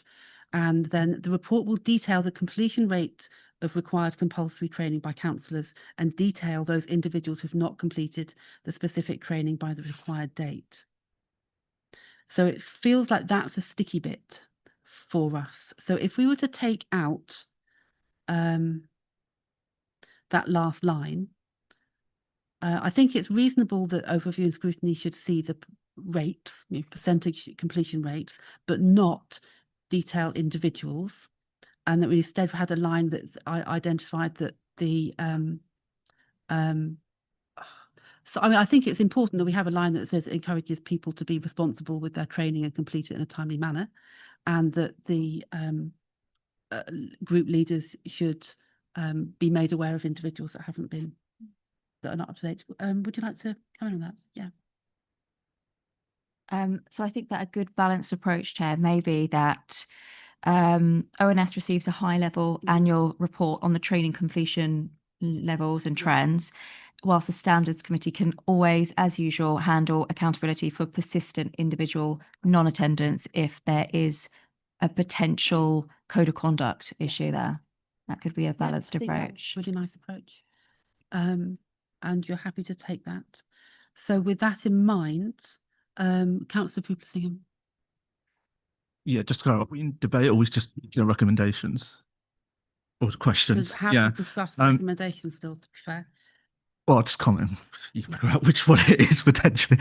I agree with what Councillor Allen's been outlining here, and that I think the phrasing of name and shame is probably a bit of a misnomer overall. This is about accountability and transparency, and for any other area, we are completely accountable and transparent, and everything we do is in the public sphere. I mean, whether we like it or not, that's the nature of us being elected officials. So, there'd be no question if we were talking about allowances and expenses that being put out in the public sphere. So the question about whether or not we're undertaking our obligations as to core training, as we've just heard this evening, it could present a corporate risk and a safeguarding risk. And those are, as Councillor Allen has alluded to, actual real concrete dangers that all councillors should be cognizant of and self-actualising to mitigate against. without the accountability bit, and that is personal and individual, then are we not back to what we just heard from officers that, well, what else do we do then? If there's not that accountability, will we not just be back to the status quo? So we do need to balance out what the protocol is and what this training objective is, and trying to make changes. On the flip side, so the first part, as I say, I'm probably all in agreement with. But as Councillor Dennis was alluding to, that publication of non-compliance does feel more sanctiony, and therefore it is more appropriate to bring that. And my only thing, that would fall more within standards than with ONS, and probably what you were alluding to there. You could probably get a high level, just numerical, but that wouldn't be the full picture. That would be part of it. It would have to be a joint between ONS and standards potentially to deal with the non-compliance bit, where that could be individualized. Okay, so I can see there's a number of requests to speak. Shall we are there any questions on this, or shall I try and state the recommendations so that we can vote on that, so we can debate properly and then vote? Okay, so that's what I'm going to do. And we're going to say, so the recommendations, as we've heard, that the Learning and Development Protocol as attached is noted and endorsed with the exception of the line about detailing individuals. That the balanced approach that officers have suggested, whereby the Standards Committee are involved in individual management of compliance, and the overview and scrutiny, and the 2.2 stays largely the same, that we get an annual report, but that is a high level report, so that we can judge and assess progress on that. Okay, so can I have a proposer for the recommendations as stated like that? Thank you, Councillor Prescott. And a seconder? Councillor Pooplesingham. Thank you. Right, now let's crack on with the debate. Councillor Prescott, you're still lit up. Thank you, Chair. I'm perfectly happy to take out that line for the purpose of getting the rest of this all approved and moving on to the next item. But I still have to say that Councillor Allen makes a very fair point. Let me just remind you that, and I forget the detail, but when it comes to voting on a budget, councillors have to state if they haven't paid their council tax. And frankly, if I was I am a member of the public, a voting member of the public, I'd like to know that my councillors paid their council tax. And the same token, I think it should be reported that Councillor Prescott hasn't done his GDPR training. Why not? So I would make sure I do my training, because it's not a big deal. And I think and I appreciate members are concerned about the whole naming and shaming thing, but if you flip it on its other side and say, well, hang on a minute, what you're actually doing is you're condoning the fact that certain members have not completed their training. And I think it's frankly astonishing that training which is packaged up and delivered to us in the most user-friendly ways, that councillors are still not doing it. And I think ultimately, if we keep on doing the same thing, it's the definition of madness to keep on doing the same thing and expect a different outcome.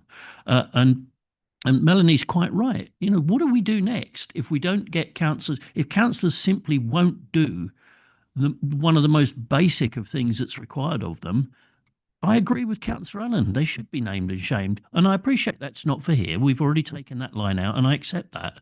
But I do think this is not something that should be allowed to go away.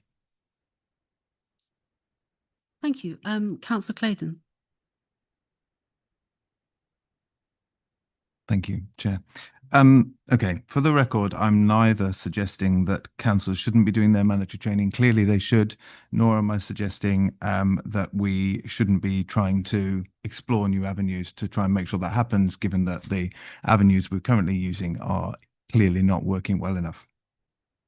On the other hand, I have concerns about the fact that we're now editing the document that we're supposed to be endorsing in various ways, when I think this debate has really highlighted the fact that there hasn't been sufficient discussion in the formulation of the document in the first place. I entirely agree with Councillor Pooplesingham that standards has an important role to play here. And I think that the chairs of standards and ONS, as well as the leaders, at least should have been involved in this conversation and the drafting of this document. I don't think that it's appropriate for overview and scrutiny to be publicly outing individual councillors. And I doubt the value of overview and scrutiny simply looking at a top line percentage number, which we basically already know anyway. So we already have a number of regular items on our work program each year that we need to ensure that we look at. Adding one that doesn't serve a great deal of value, I don't think benefits any of us. So I don't think I can support the recommendations even as amended. And I think that we really should look again at this document. That doesn't mean that we can't do what we want to do in terms of this year's training. The sessions, in-person sessions, I think are a great idea, and I entirely support them. But I don't think that in endorsing a document that we like bits of and not other bits of, and trying to edit out the bits on the fly here and now is the way forward. So I support the principle. I support many of the ideas, but I think we really should be having a bit more discussion before we finalise this. Let's brainstorm how we really make sure that we get this done. Thank you. Thank you. Councillor Ward.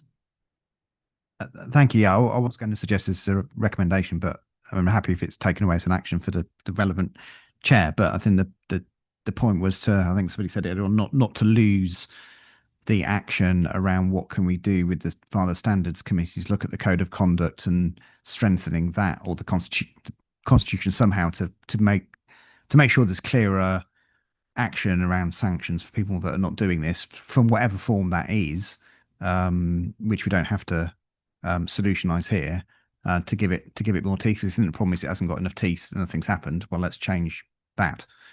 So I just didn't want to lose that, whether it's a recommendation here. I just didn't want to make sure that action happens. So you'd like, so notwithstanding John, who would like to not amend it, if we were to amend it, you would like an amendment. You'd like reference made to the role of the Standards Committee in yeah, and asking them to have a specific action to go around review how the sanctions can be improved. You know what I mean? Councillor Munster. Thank you. And could I just thank Councillor Brown for reminding me of the fact that my signature on this document was implied consent. I was unfortunately overseas, and at the time when the document was sent, and as such, I didn't have sight of it.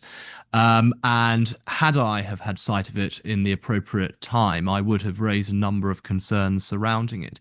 But I think I want to just talk about to the point that Councillor Allen raised about sort of the safety of decisions. Now, what I would argue is that the decisions of which are taken by councillors at full council or in a committee or in an area forum or in whatever setting are not made unsafe or unsound because councillors haven't completed their mandatory training. Now, of course, if there is a legal reason as to why those decisions would be unsafe and unsound, then that would be potentially open up the council to the possibility of a judicial review. But it's simply councillors not doing their mandatory training simply increases the risk of there being a data leak, of a safeguarding issue being missed. And the question should be on the council themselves and not necessarily the authority as a whole as to what balance would you like to place on that. Can your conscience live with that risk? Or would you like to potentially put in place a measure in order to mitigate it? Because you can never fully remove that risk at all. And with respect to trying to bring this matter back to overview and scrutiny on an annual basis, I agree with Councillor Claydon. There is very little point. The fact is that the Standards Committee and the Code of Conduct process is very clearly spelt out. It has been used on multiple occasions to determine and resolve complaints against councillors. And therefore, if we are going to try and circumvent that process, I am somewhat concerned about the integrity of that process. That process should be clear, because it should be clear to members of the public what mechanism, what standards regime their elected representatives are operating under. And therefore, I am not going to be supporting this document. And I do think that what we do need to do, is to take this back to a consultation of colleagues to see what measures they would support in order to try and encourage more colleagues to go and do this training. And it may be the case that officers ask, where are we? What more can we do? It may be the case that we just have to accept that councillors are not necessarily going to go and engage and complete this training for a whole host of reasons. And I will just end on this point. I myself, and I will openly admit that I have not done the North Herts District Council safeguarding training. And do you want to know why? It's because in, all of the different hats that I wear, I have done so many different courses on safeguarding, and I simply I'm unable to fit it in at this moment. But I think that we do need to look into that mutual recognition, because there is little point us continuing to repeat ourselves when we are very busy people and we all want to try and serve our communities to the best possible extent. I was going to go to Councillor Bryant next, if that's. Well, I've been listening to the debate, which I had no intention of trying to influence at all. I've found the email, which was the 3rd of March. I responded back to James on the 3rd of March. So we had been asked as leaders for our views on this, and I wrote back saying, thank you, James, for the amount of work and thought that's been put into producing this document. I'm generally happy with, and I actually gave the paragraph which I felt was duplication. Now, that was 3rd of March. It is now the 25th of March. I don't think we can be talking about not knowing or not being involved when we're talking about something which actually was sent to us over 3 weeks ago.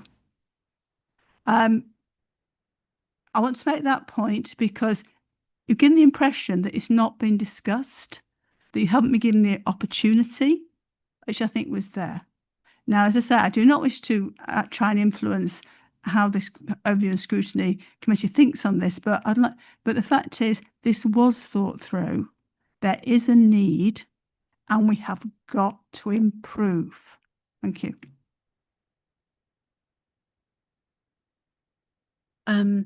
Councillor Allen, would you like to respond?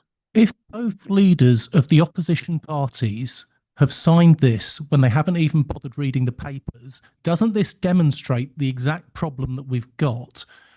If we haven't got them signing the papers, or they've got them signing papers they haven't bothered reading, they haven't done their IT training, they've admitted they haven't done their safeguarding training, is the document that we brought forward suitable, or do we need to restart? No, you've literally just said it. Says that Councillor Brown and myself, signed and subscribed to this document. I speak for myself, and I'm sure I speak for Councillor Brown, that we did no such thing. This was a implied consent from officers as opposed to active consent, and there is a significant difference to that. All right. Your name's on it when you've read it in advance on the papers here, and you haven't brought that up before. Did you even bother reading the papers before tonight, Ralph? Thank you. Let's stop with that one, and let's move to Councillor Pupler-Singham. Well, that's an enviable position to start with.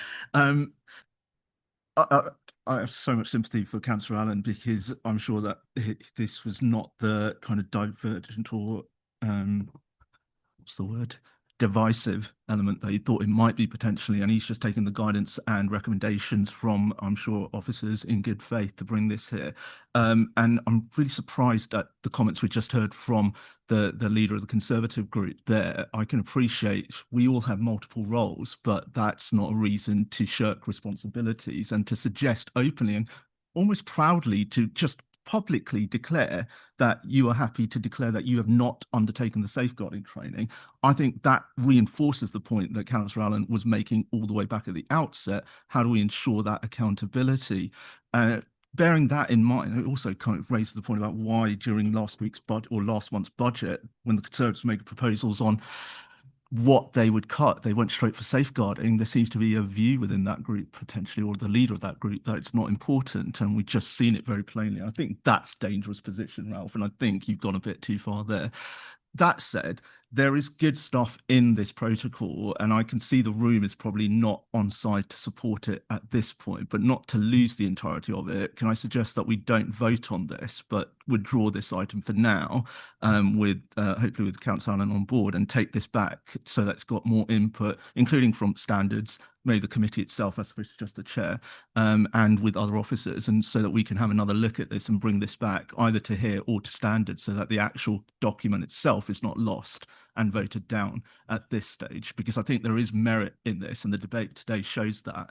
It's just, as I say, I don't have a problem with the elements of it. I was just querying the actual forum it goes to, and quite clear, I think it does. And my only point on that is that it does sit more squarely with standards than with ONS. Thank you, Councillor Chalmers.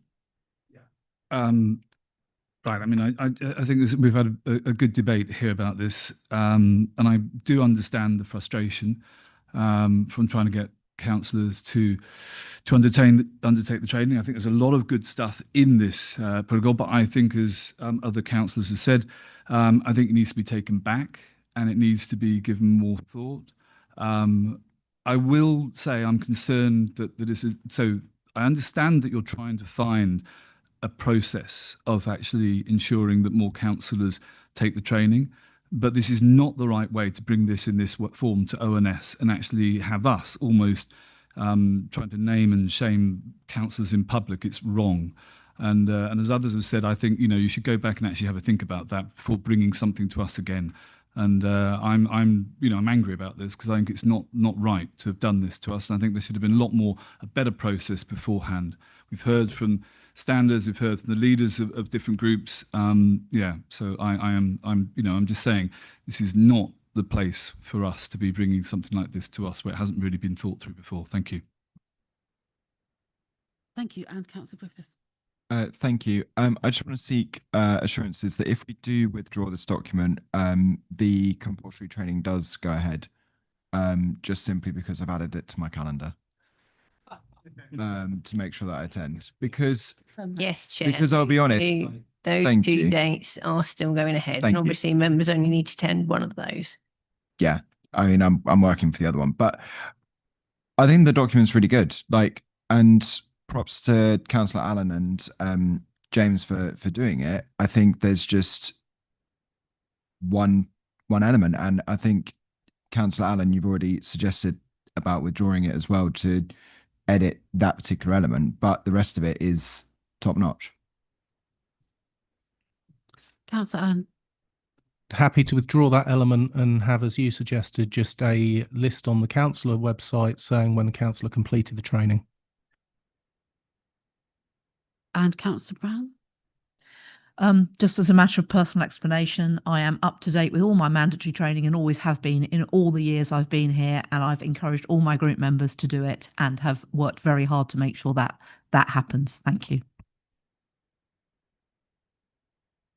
So our decisions are withdraw the whole thing and come back to it at a later date, which I'm hearing some support for, following consultation with more members, or not.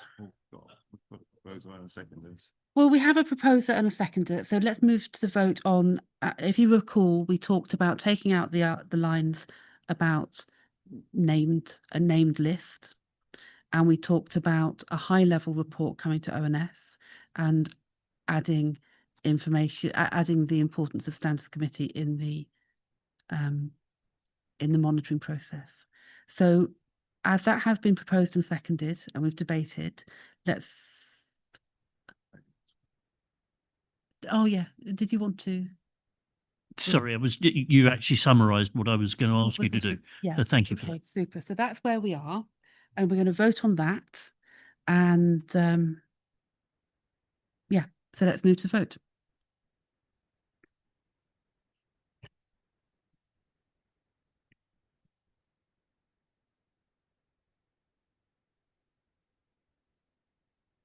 That motion is tied, Chair. So can you please indicate how you'd like to use your casting vote on this one? I'd say the little on this one. Can you just advise what happens if we pass this, then it goes ahead as we've discussed. If we but if we don't pass this, does it have the opportunity to come back again? The recommendation as it was. Yeah, that's what we're voting on. There's removing the leadership measure, but adopting protocol which explains the different set of protocols we trained on.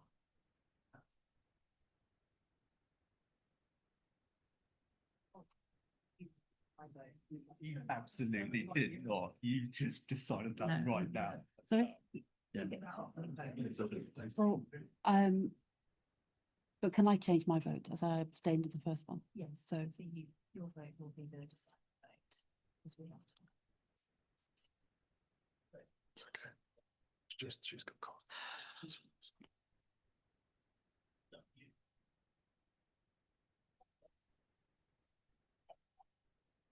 I feel that there's a lot we could do with it. And I don't want to undermine the work that has been done and undermine the value of completing training.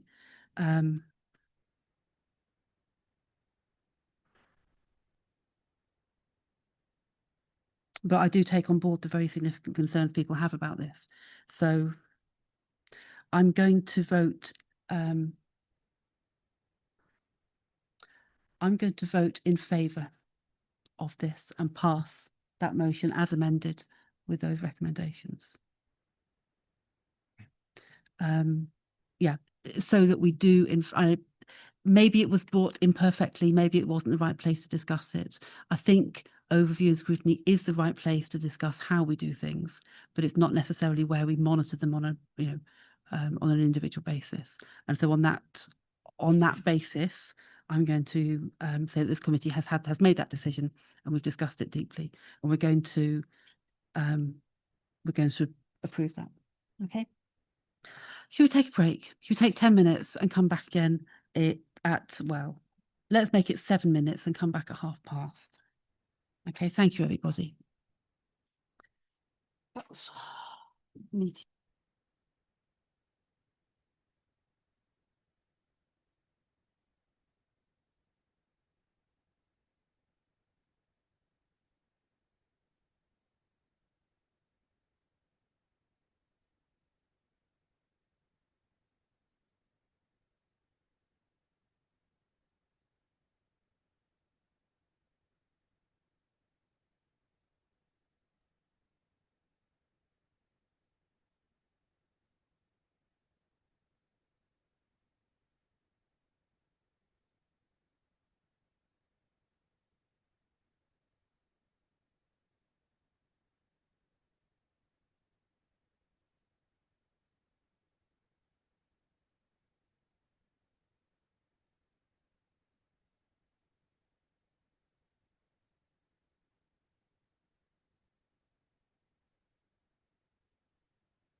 Welcome back, everybody. We are going to go straight into item 13, which is the Regulation of Investigatory Powers Annual Review.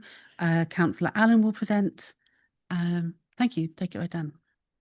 Thank you very much, Chair. This should be a lot easier.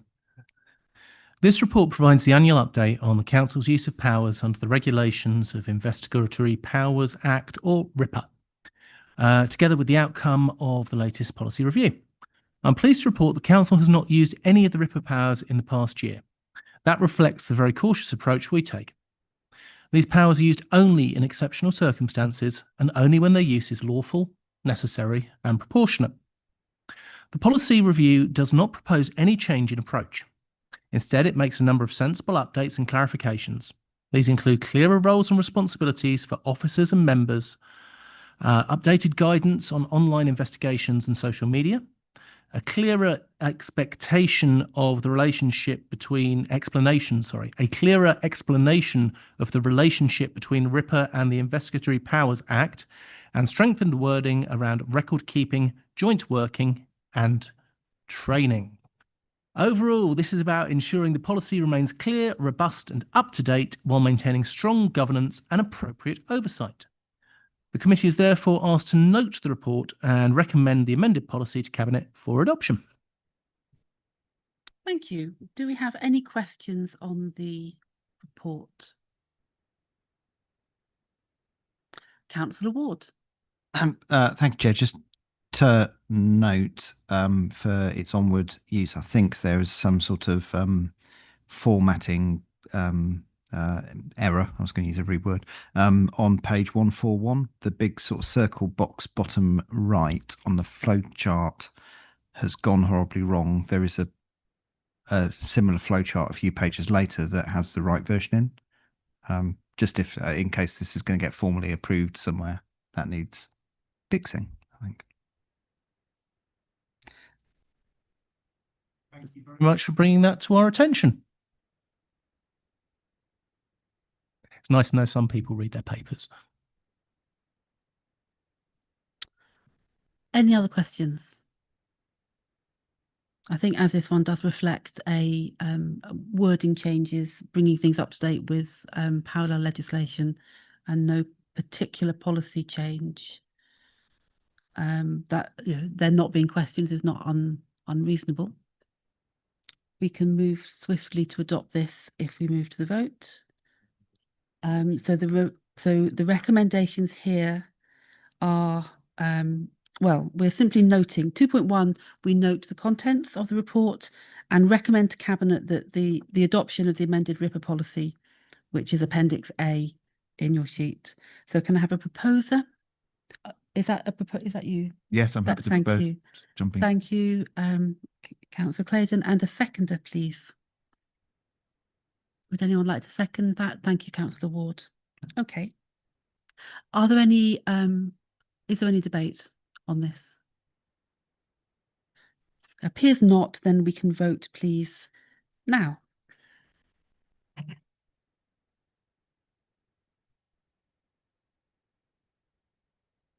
That motion is carried, Chair. Many thanks. Which brings us to item 14, which is a long-awaited report from the Section 106 Task and Finish Group, who have been operating and working hard with officers and to create this and do the research. And we're really looking forward to this. I'm going to ask Councillor Munster, the chair of the Task and Finish Group, to present. Well, thank you very much, Chair. And as colleagues will know, as part of the North Herts local plan that was adopted in November 2022, that plan makes provision for over 13,000 homes right across the district. Now, of course, the government has come in and it has implemented wide sweeping and radical planning reforms, which mean that we are going to be required to build even more homes, and our communities are going to be more vulnerable to speculative development.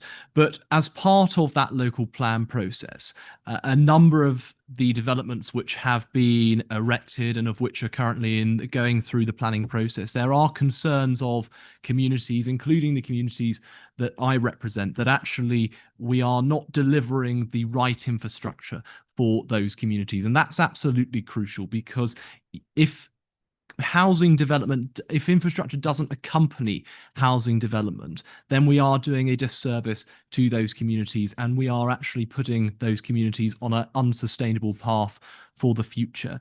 And what this Section 106 inquiry has sought to do, it has sought to review the regime which is currently in operation in North Herts, to assess whether or not it is indeed fit for purpose, and then make some recommendations as to how we can improve the mechanism which is currently operating within our district. Now, what we have identified is that there is a fundamental disconnect between the councils and the communities of which they serve when it comes to infrastructure priorities. And that means that it means our communities are left worse off, and it does a disservice to our residents, both old and new. And what we have sought to do is, with the 8 recommendations which have been laid before you, is to close the gap between that disconnect and make sure that where we see development, where we see infrastructure associated with development, that is very much rooted in the communities in which it is situated, and that communities don't feel that development is done to them. They feel that they are a part of the process and that they are very much at the centre of the process. Just before I go through the recommendations, I do want to acknowledge that this has been a very significant piece of work that this council has undertaken. I couldn't have done it without the support of my colleagues, and I'm most grateful for Councillor Brown and Councillor Ward being here tonight to support that. And of course, I'm sure be able to answer any questions. And of course, all of those of whom have contributed through the consultation process, including Sean Greaves and Nigel Smith from North Herts District Council and the officers at Hertfordshire County Council. But can I also put on the public record my sincere thanks to our very own scrutiny officer, Jeevan Mann, and James Lovegrove, who have kept me on the straight and narrow, who have kept me very much focused on the task in hand, and their support has been absolutely invaluable. And hopefully the recommendations of which we've all worked incredibly hard to produce are adopted tonight.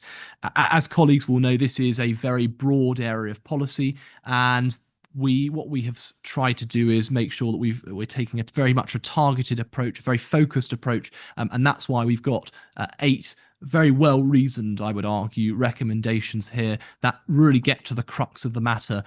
So without further ado, I will begin with recommendation 1, and that is the development of community infrastructure priorities. This is a key recommendation from this task and finish group, and what it would ensure is that parish councils within North Hertfordshire develop a list of community infrastructure priorities.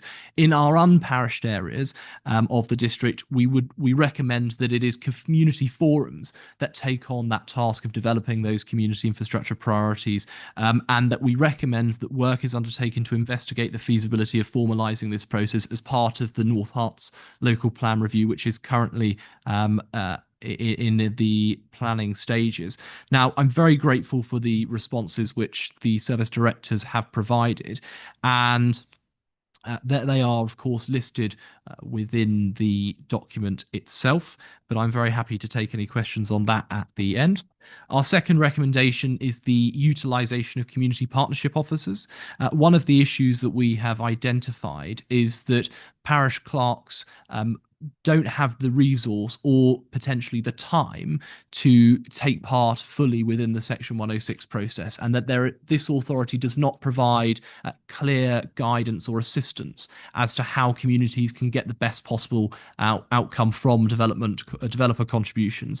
And what this proposal would do would be to reprioritise the work that our community partnership officers currently do, and ensure that they're trained and utilised to better support parishes and unparished areas in securing the infrastructure priorities that communities want. Now, I've spoken to a number of our community partnership officers, and the reason why they get into the job is not for the money, but it is very much to be able to deliver and serve communities and have a longer lasting impact. And this certainly would support that ambition and those individuals who serve in those roles.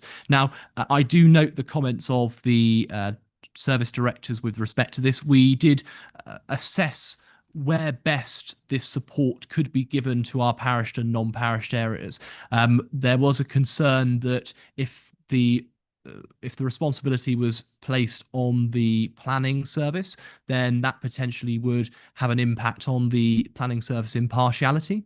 And therefore, we have decided that this is about bringing communities closer to the council, and who best to do that than our community partnership team. The third recommendation is delivering Section 106 training for parish councils. Now, we're very lucky that our planning officers deliver planning training to both members here and at parish councils. And what this recommendation would try to achieve is to ensure that those members are more fully aware of the Section 106 process, what's required in order to secure community infrastructure, and ensure that people are more aware of the context. The fourth recommendation is the improvement of communication and reporting. So we have identified that communities who have been impacted by development aren't necessarily aware or fully aware of the contributions of which have been gained by that community or within the vicinity of that community in order which have been paid by the developer. And therefore, what we are proposing is that the website for NHDC is updated to include a number of key metrics, a number of key data points, and frequently asked questions, for example, in order to make that data more accessible and in order to ensure that those of whom are trying to engage with the 106 process are fully aware of what it entails, and they also then have a contact point within the council. We also are recommending that the Section 106 report is reinstated, looking at each area of the district. We've taken the area forums as a good geographical area. That means that local members and, of course, members of the public would be more aware of what has been spent in their own communities and what has come from 106 funding. The recommendations 5 and 6 relate to Hertfordshire County Council, and I will touch upon that in a little bit. But the first one is about improving county councillor engagement. So from my experience as a county councillor and from Councillor Brown's experience as a county councillor, county councillors are not involved in the Section 106 allocations process at HCC, despite HCC making up the lion's share of developer contributions for priorities such as education and for highways. And what we want to do is ensure that the county council's approach is far more in line with the local communities of which are going to be impacted by development. And of course, the best way to do that is to increase the involvement of local county councillors so that they're able to have some influence over that decision-making mechanism, and hopefully ensure that the priorities and that disconnect between the county council and communities is closed. The recommendation 6 is surrounding the circulation of the Hertfordshire County Council Infrastructure Prospectus. During the evidence of officers at HCC, we were informed that this is something that they are actively working on and that they intend to share with district partners. And what we want to do is we want to ensure that that is shared a little bit more widely, not just to district officers, but to district members as well. It gives district members an opportunity to see what's coming down the line and to potentially influence those decisions earlier on in the process, because with Section 106 funding, it is absolutely crucial that we get that early engagement and that early involvement. Now, of course, these recommendations pertain to HCC. It's not something that we have control of at this authority, but the recommendation would be to, if this were adopted and went to Cabinet and Cabinet then were to approve it, the executive member would write to the relevant executive member at Hertfordshire County Council and request that these recommendations are adopted. And of course, because of the hats that both myself and Councillor Brown wear, we would be very much willing to take this to officers and ask for it to be adopted. The final two recommendations are, I think they are absolutely vital, but I think we also accept that there are limits to the power of this inquiry and, of course, this authority, and therefore they are more aspirational in nature, but we've included them because it's a change to policy that we would like to see and that would make a significant difference. So the first is developer engagement with communities.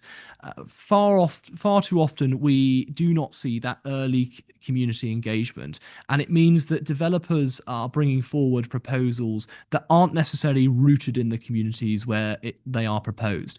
And it means that some of the issues which could potentially be mitigated through that communication being opened aren't being mitigated and aren't being addressed. And that is a real concern. And I can think of a number of developments in my my ward and my division where that is happening and where I'm trying to engage with the developers in order to address that.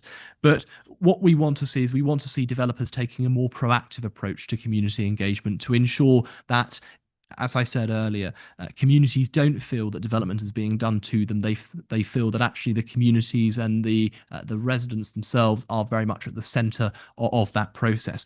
But if we accept that there are significant challenges involved in that, and that's why we have listed it as a highly complex recommendation. The final recommendation is with respect to developer contributions paid for 9 properties or less. Now, there has been a concern in the past that developers are bringing forward developments of 9 properties and less in order to avoid paying the obligations of which are due. Now, we've been assured by planning officers that if that were to happen and a subsequent development were to be brought forward, then the officers would identify that and that developer would be liable to pay the relevant developer contribution of which is attributed to the total number of houses on that one site. However, we also note that North Herts is a rural district. There are a number of smaller communities where, for example, a 9 development site in Letchworth, say, whilst it might have a significant impact within a smaller vicinity, the wider, more strategic impact would potentially be a little bit more limited. Whereas if there was a development in Great Wymanley, for example, of 9 homes or less, Great Wymanley 9 homes would almost increase the size of the village by about 50%. And therefore, in order to identify and ensure that we are addressing the more pronounced impacts that smaller rural developments have on those communities, we would like to see a mechanism whereby developers who bring forward those sites of 9 homes or less are liable to make a contribution of some sort towards the local infrastructure where that development is taking place. But of course, we accept that this recommendation in particular goes to the very heart of the legislation, the regulations surrounding Section 106. And therefore, whilst it should be an ambition for this council to continue to pursue this matter, it ultimately will be a matter for Parliament. But it puts on record our support for this mechanism to be implemented. So I'm very happy. Thank you very much for bearing with me. There is an awful lot there. I hope that you found the provoking, and I look forward to taking any questions that colleagues might have. Thank you, Councillor Munster. It was indeed a very extensive piece of work, and I just want to, commend the considerable work that you and your team have put into it, and thank you. Add my thanks to the officers who've supported you as well. I note the extensive consultation with a number of stakeholders that you've undergone. Is there anyone else that you would have liked to have spoken to that you didn't, would you say?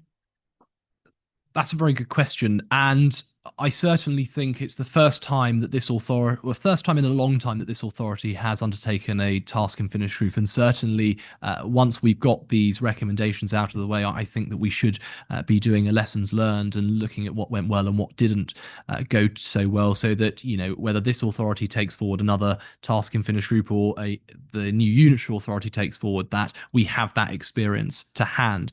But I was somewhat disappointed by the lack of engagement that we got to the consultation from a number of different parties, including the NHS.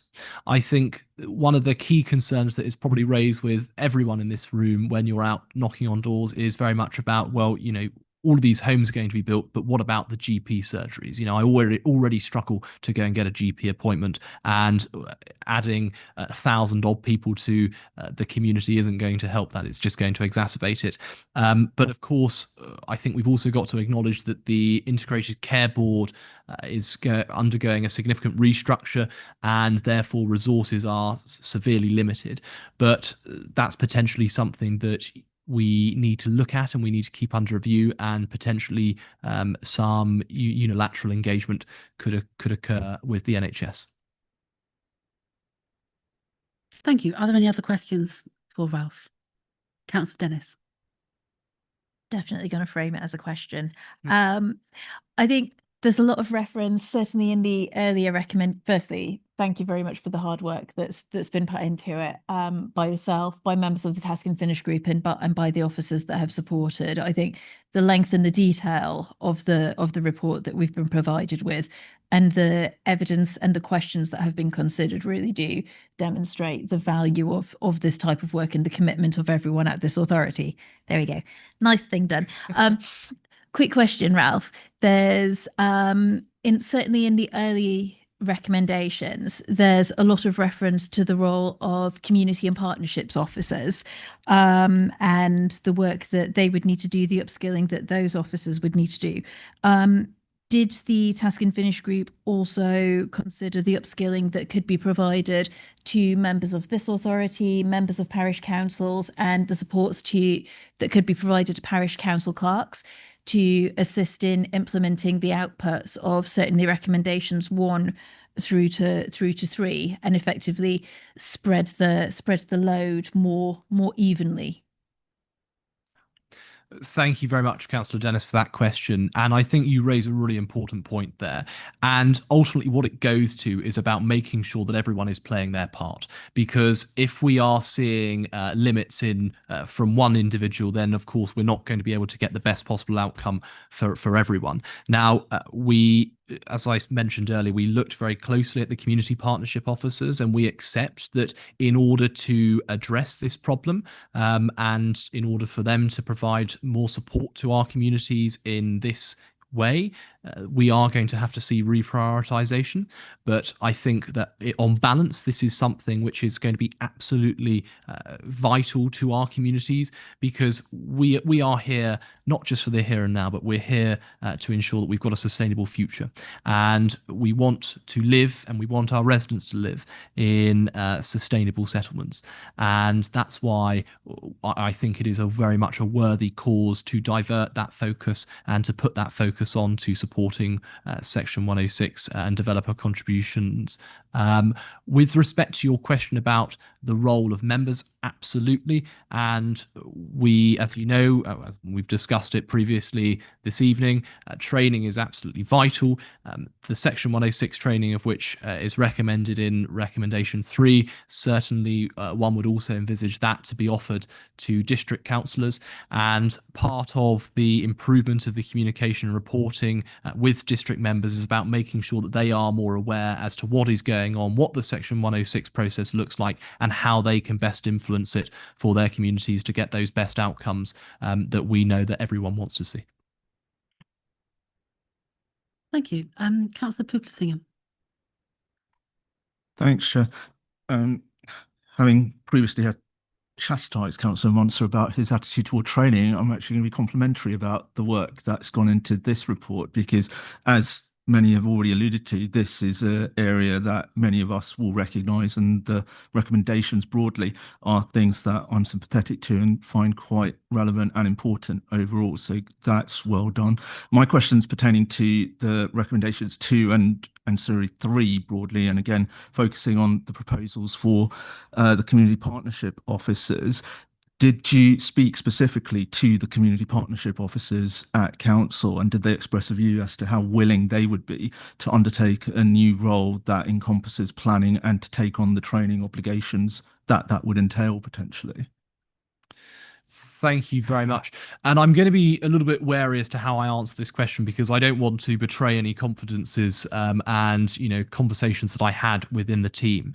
I think there is, on the whole, within the organisation that focuses on community partnership, there is very much a willingness and an excitement almost to engage in this new piece of work, because of course it has the potential to deliver real tangible benefits to communities, not just in the now but in the future as well. But of course we have been very much engaging with senior officials as part of this process, and one of the issues of which have been highlighted, one of the challenges which has been highlighted, is about resourcing.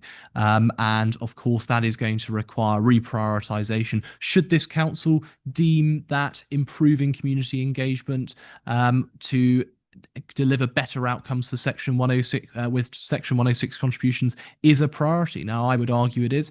I'm sure a lot of colleagues would, but of course that will be a matter for Cabinet, and that will be a matter for Council. But these recommendations have not been made in isolation. They have been made fully with the engagement of our officers to ensure that we strike the right balance between serving our communities and being able to deliver operationally. Yeah, so that was a non-answer, slightly evasive. Did you speak specifically, you don't need to name them, but did you speak specifically to community partnership officers at this authority, and are they inclined to undertake revised training to undertake these new roles, specialised roles? Not the strategic overview. We recognise the importance of Section 106. So I think my response to that question would be I did engage with those. No, I did engage with those community partnership officers. I think that there is more work that needs to be done in terms of what the training would look like and what training could be delivered to ensure that those officers feel confident in delivering and supporting those communities. But of course, that is a matter of which would be explored further should this recommendation be approved. But certainly from the conversations and the discussions that I had, there was very much an excitement of the opportunity to support communities to deliver better outcomes. Thank you. Councillor Chalmers. Yeah, I mean, very good. A lot of work gone into this. Very well done, Ralph, and the rest of the group. Just a question. Have you given much thought to how this could be impacted by LGR at all? Thank you. And that is a very, very good question. And certainly it is something that we did consider as an inquiry. I think with LGR, there are a great deal of unknowns. And that goes particularly in the planning process. Because, for example, and I remember Nigel Smith mentioning this to me, Buckinghamshire Council became a unitary authority a number of years ago, and yet they are still yet to have a local plan. That means that any new authority is going to be operating effectively under the local plans of the previous of the successor authorities, of the predecessor authorities. And what we want to do as a council is put ourselves in the best possible position, the most resilient position possible, in order to ensure that our communities are going to be protected and that they're going to get the best possible outcomes. Now, that is one of the reasons why this authority is undertaking the local plan review, and certainly these recommendations would support that resilience.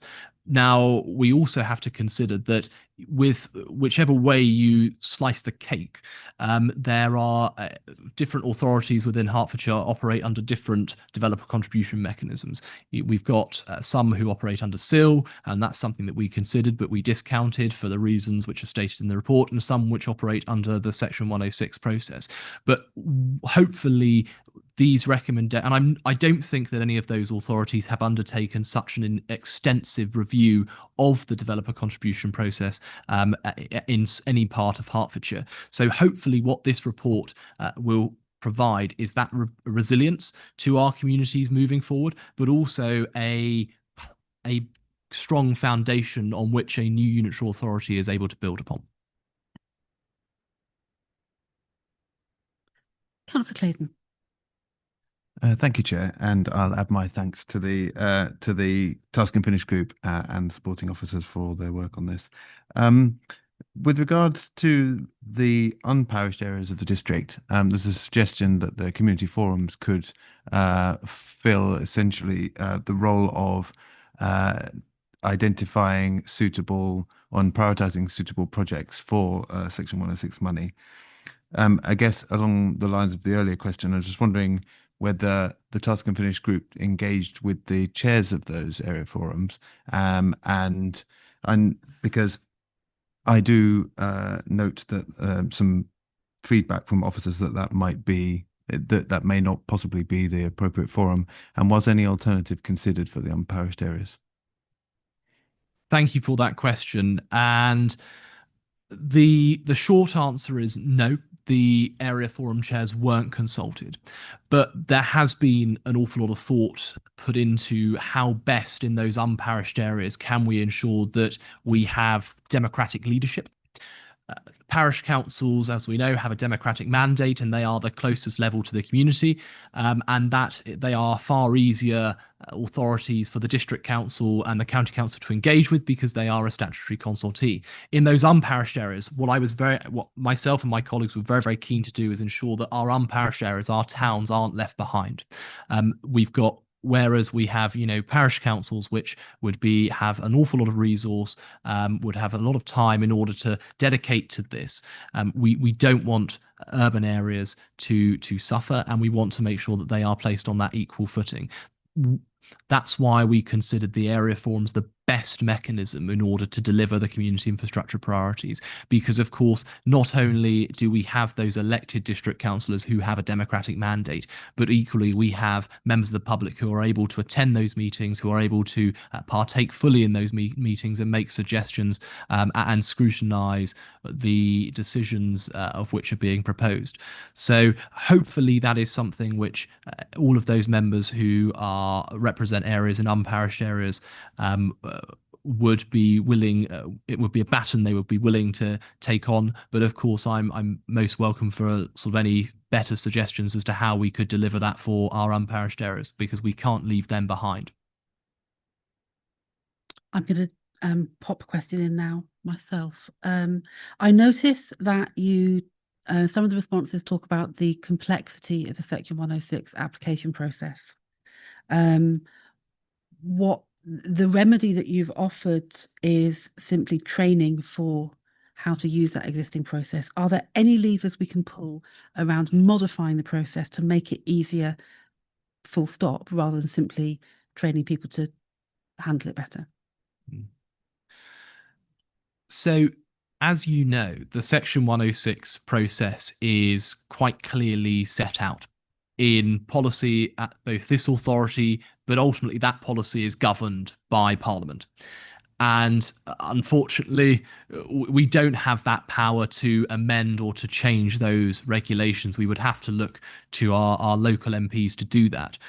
But the recommendations that we have set out in this report are about simplifying that process, demystifying it to local communities and stakeholders, and, as I said, closing that gap between the district and the county council and the communities they serve in order to better deliver those outcomes.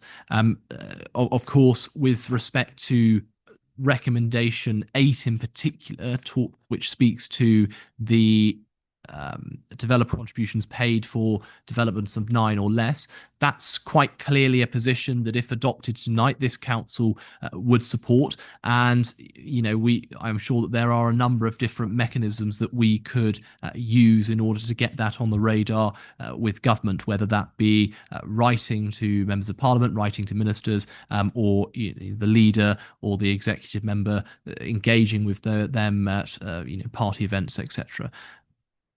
Are there any officers online who have anything to add to that, or any of the previous questions? Just checking. Okay. And please, oh, I am still here, Chair. thank Yes. you. There you are. No, I think, well, to also echo the thanks, first of all, to Councillor Munster and the Task and Finish group, and also for the parties that participated, because it's always sort of really helpful to get the feedback from the other authorities to work with as to how we're doing. So obviously the report and the supporting statements in there have a sort of an initial reaction from director, for myself for the planning service, but also, as has been alluded to, the policy and community manager. So yeah, I don't want to stray outside my lane, so I appreciate a number of the recommendations go to that. I think in overall terms, from the planning service point of view, we're sort of pleased with the recommendations, and we can sort of see a pathway through to implementing those through the local plan review, and to other processes we're looking at.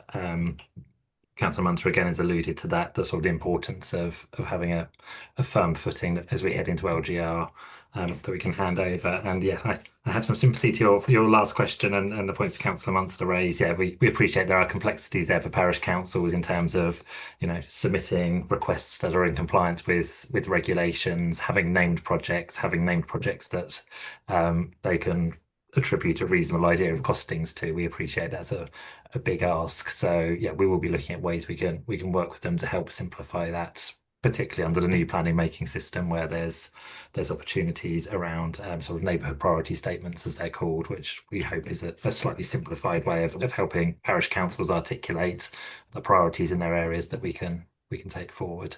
And I think I can see Councillor Wright has her camera on as well, so I'll defer to her as well in case she has anything to add. Not a lot, really. I'm really pleased to welcome this report. Clearly a lot of hard work has gone into it over many months, and I want to add my thanks to Councillor Munster and the other members of the group and officers for giving up their time to produce it. I think it sets out some really clear, practical recommendations that will help us improve the way that we secure, manage, and deliver developer contributions across North Herts.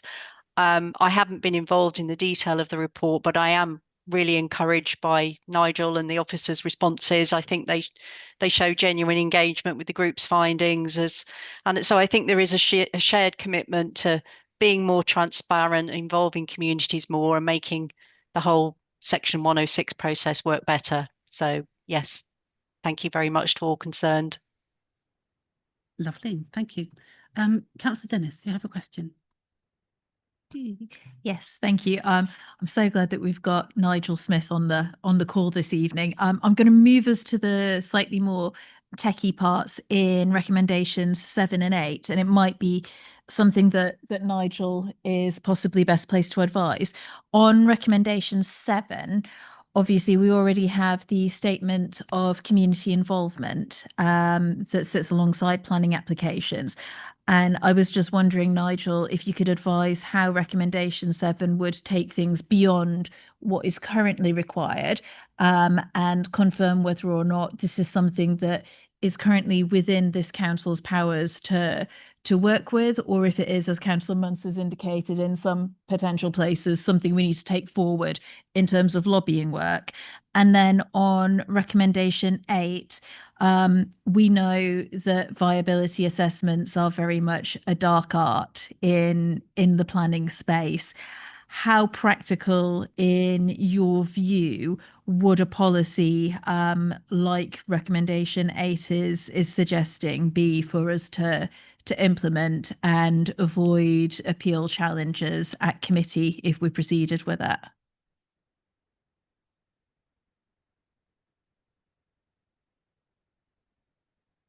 So I think that was for Nigel, was it? Yeah, I think Nigel's best placed. He can tell me if I'm wrong though. Yeah.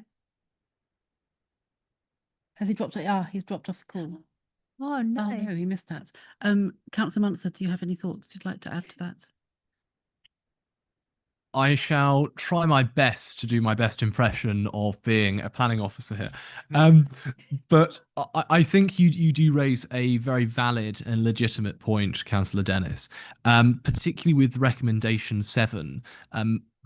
In an ideal world, what I think my colleagues would like to see is, and we accept that there are limits to what can and cannot be considered as a material consideration, and certainly we would not be saying that a lack of community engagement on the part of the developer would amount to a material consideration.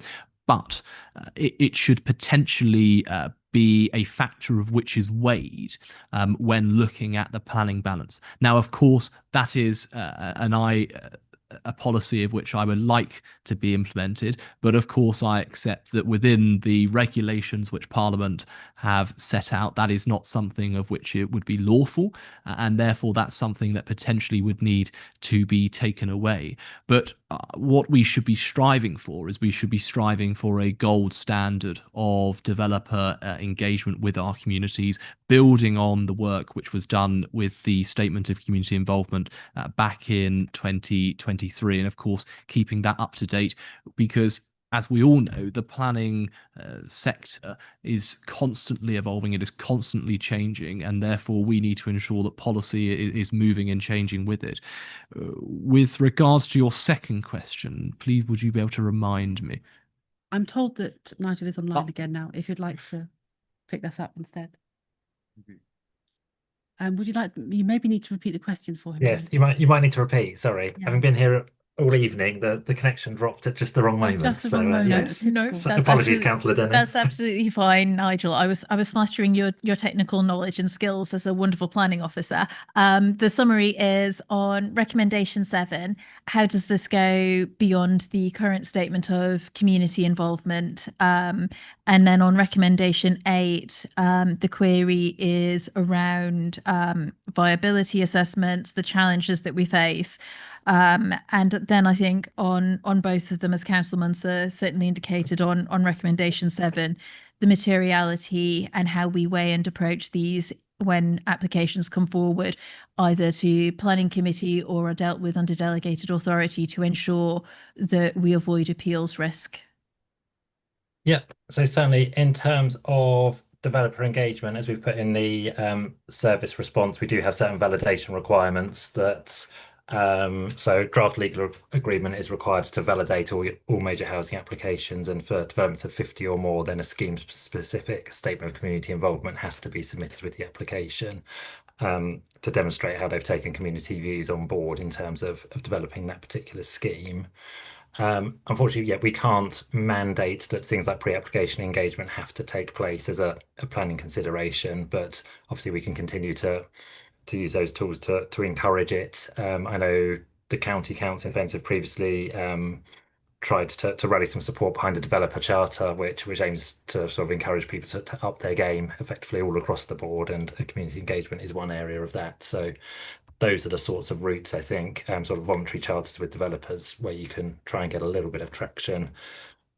And on recommendation 8, yeah, developer contributions for 9 properties or less, again, fully recognise the sort of accumulated burden that a number of small sites can bring. Current local plan and the evidence underpinning it doesn't allow for it, but we are just starting to go around the loop again, and we have commissioned viability evidence again to look at that. So it's subject to all other considerations. If that shows that smaller developments can bear their fair share, and as Councillor Munster alluded to, if the overall regulations allow it, because government generally is trying to reduce burdens on smaller developers and small and medium businesses generally, then yeah, that's something we can look to pursue through the local plan review. Right. Okay. Yeah. Let's keep it. Let's keep it. I shall do my best to. I'm not known, unfortunately, for my brevity. But with respect to recommendation 7, I think if adopted, it sends a very, very important message to developers that they should be, and we are expecting them to be, engaging with our communities, even though there are limited tools for us at this current moment in time to enforce that.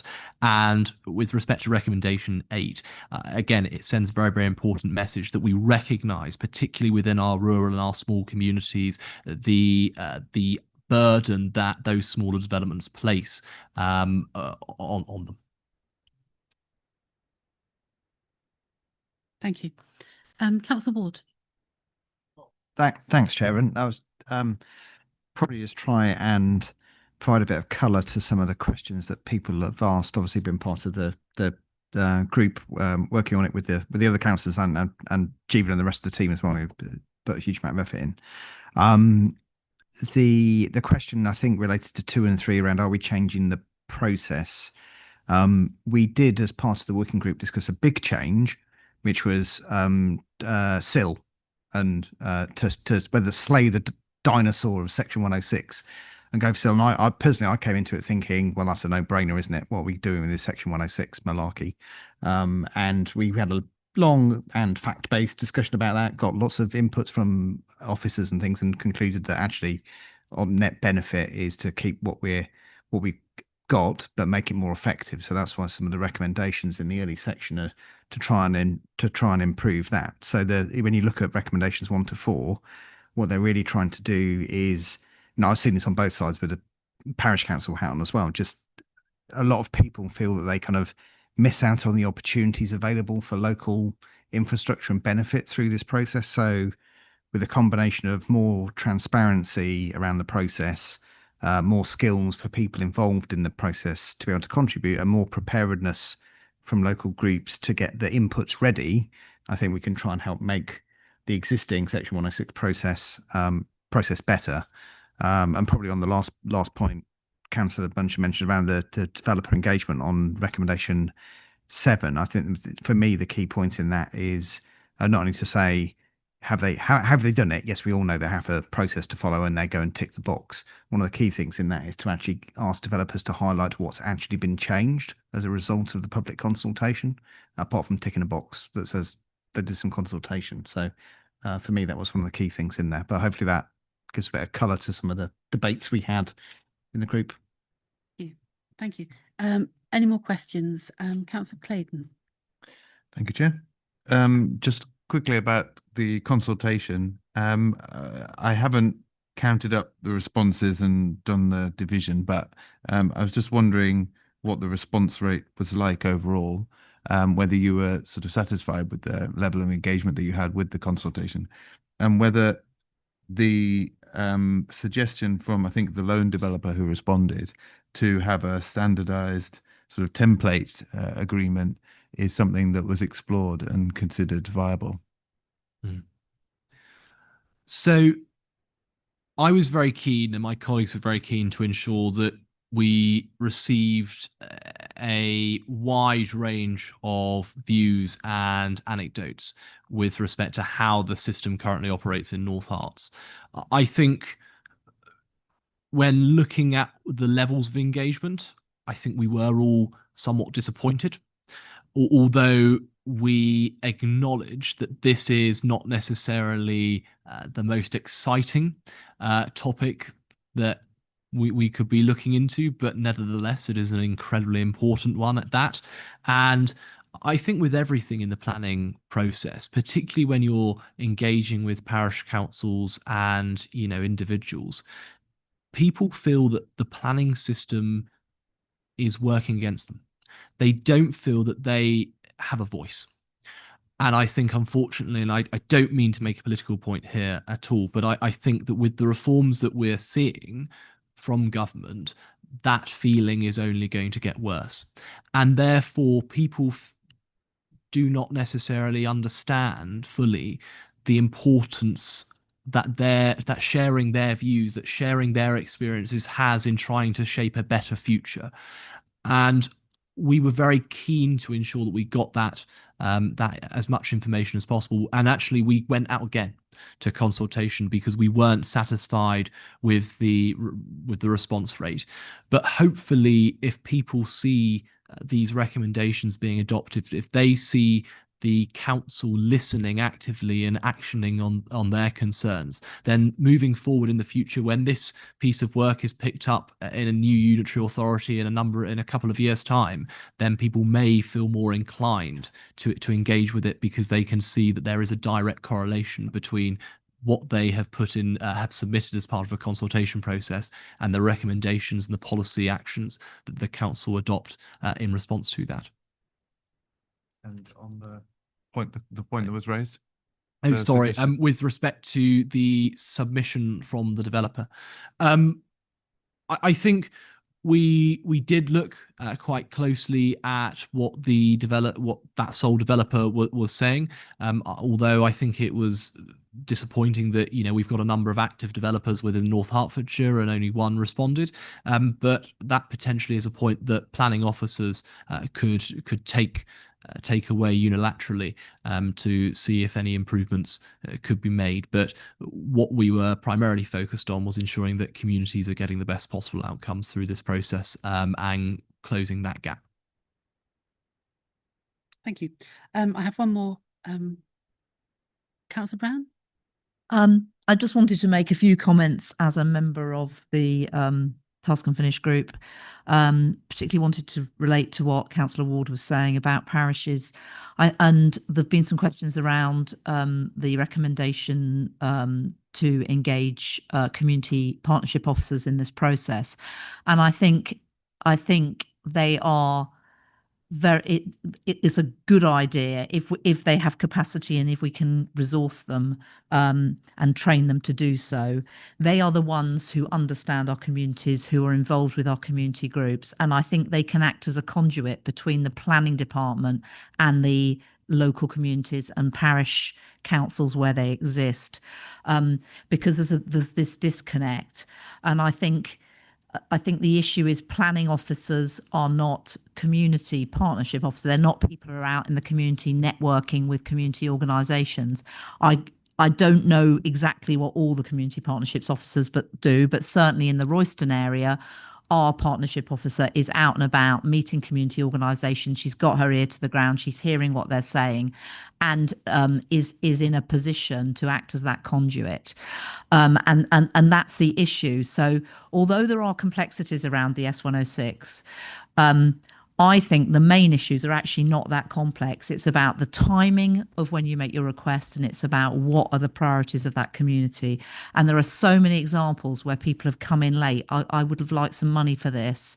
I've had people approach me as a county councillor, can you get me some section 106? And I'm like, no, that boat sailed a long time ago.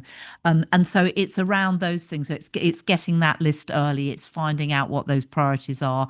And then it's up to the planning department to say whether that meets the criteria and all those kinds of things. But it's getting that communication, that conduit going is really, really important, I think. And that's why I think the community partnership officers are the most appropriate way to do that. Although, as I say, I recognise there may be a resourcing issue. And then I just wanted to say something about developers. I think sometimes developers get a bit of a bad name, but there are some really good ones out there who have really good practice in terms of community engagement and who go and proactively engage with the community ahead of time. And usually they have far fewer objections to their planning applications and have a much smoother ride through. And I think we need to encourage the sharing of that good practice. We need to promote that good practice. And I wonder whether Nigel mentioned the development charter, which I think needs to be a bit more ambitious, and Hertfordshire County Council are looking at that again. But I think there may be other ways, because we came up with the sustainability criteria, and there's a bronze, silver and gold measure. They're not necessarily material planning considerations, but maybe something along those lines could be considered, so that developers are recognised when they do it really well. And maybe that would encourage other developers to step up to that mark. Although I do recognise that we can't mandate it. Thank you. Well, thank you very much, everybody. What we're doing tonight, our recommendations are 2.1, that we note the content of the report and the recommendations that it makes, and 2.2, that we comment on the proposed recommendations and confirm which of these should be considered by Cabinet. Now, I note that there's a lovely RAG rating in terms of, what is it, priority and complexity, which gives us a nice indication of which might be the easier wins and which are going to take a little bit more thought. I wonder if we might think about timeframes and say, and maybe we put them in order and say these are the ones that we think we should be looking at first, and accepting that other things might not, resourcing issues might push other things back. So shall we propose and second those recommendations and then debate the recommendations individually and determine whether those are the priority that we wish to confer upon them in our recommendation? Okay, so can I have a proposer for the recommendations as they stand? Thank you, Councillor Munster, and a seconder, please. Thank you, Councillor Clayton. Yep, I'll second. So let's debate those items then. So what have we got? We've got 1 and 2, which are around the community partnership officers. We've got 3, which is about parish training, 4, which is a comms piece, 5 and 6 about communication, liaison with Herts County Council, and 7 and 8 around developers. Does anybody have any particular proposals to make about the priorities that we would state? Councillor Dennis. Okay. I was going to suggest an additional point to be incorporated alongside the points that are already being made in 1, 2, and 3. And I think that actually, if we incorporate this as an addition to the work and the recommendations that have been suggested, not only will that spread the workload beyond the community and partnership officers, but by doing that, it also makes these potentially more achievable. And that suggestion is that councillors, every single one of us in this room, needs to take a good hard look in the mirror when we go home and honestly ask ourselves, are we doing our jobs effectively? Because actually part of our job is doing some of the work that we're asking our community and partnership officers to do. If you are a councillor and you do not have your ear to the ground and you are not listening to your community groups, if you are not hearing what they need, then you are not doing your job effectively as a councillor. If you are a councillor and you have a community group that needs support with a grant application and you're not identifying the grants they could be applying for and supporting them through those application processes, then you are not doing your job as a councillor. But if we are a council that is not providing the support to our councillors to understand those mechanisms and how to complete those forms, then we're not facilitating and supporting councillors to do their job. And therefore, that is why the burden is falling on our community and partnership officers. I've spoken about that in a grant context, and being aware of your community groups are, in my view, these issues around Section 106 and identifying the projects and supporting the community through those processes is no different to the work that we're already doing. So my recommendation is that we mirror the recommendation for community and partnerships officers to take on this additional work, and we say that we are going to train, support and empower councillors, and there is an expectation on district councillors that they should also be leading on this work alongside equal to our community and partnership officers. Councillor Poopsingham. Yeah, thanks, Chair. I was just looking at the recommendation 1, and it's got the wording specifically that work be undertaken to investigate the feasibility of formalising the use of community forums. It's what it's alluding to. So perhaps that could be implemented into recommendations 2 and 3. I broadly support the recommendations overall here, but 2 and 3 I would caution quite strenuously about, just because despite the commentary coming from members of the group and from the chair of the Task and Finish group, I think what you're looking at there is a fundamental retasking of role overall. And we've heard earlier this evening, including from the chair yourself, about potential risks that could be exposed to the council. We heard from officers about corporate risk materialising. putting people into a role where they are fundamentally being asked to advise on quite complex and specialized areas of information, which they could then be subject to scrutiny and complaints about, without adequately giving them, or not giving them giving the right people into that position, is risky, to put it mildly. So I would start by looking at feasibility as opposed to recommending that community and partnership officers be given this task just as a blanket. And secondly, I'd really like to hear from community and partnership officers before we actually take that forward. So I'd put that to Cabinet to, if they are minded to take those forward, that they actually check with the specific community and partnership officers, noting that I didn't really get a clear answer to that question when I asked it earlier. Perhaps it's just one you can't get a clear answer to, but this is, there is a lot of risk there, I would suggest, and there's a reason there's a planning team and a planning committee. It's not just a general thing that all councillors are there for, and there's a lot of training. I mean, you know, there's specializations in planning. We know how complex that is. Now you want to talk about Section 106 and the allocation of funding there, that requires real specialized advice across the board. So I'd caution on recommendation 2 and 3, but I would be happy with something saying the feasibility of that at the starting point. Thank you. Councillor Clayton. Thank you, Chair. So I mean, likewise, I'm broadly supportive of these, and I recognise that the Task and Finish group has spent a long time looking at them. So I don't propose to second guess that work. I also don't think, as with the earlier item, that we should be sitting here and editing it line by line. But I do like Councillor Pupil-Singham, I do have some concerns, and I think there's the question of whether community forums are the right avenue through which to do this in unparished areas. I think probably needs some further consideration, and at the very least consultation with the chairs of those groups. I also take on board what Councillor Dennis has said about the fact that this is not something, this is something that is part of our broader responsibilities, and I think that's a fair point.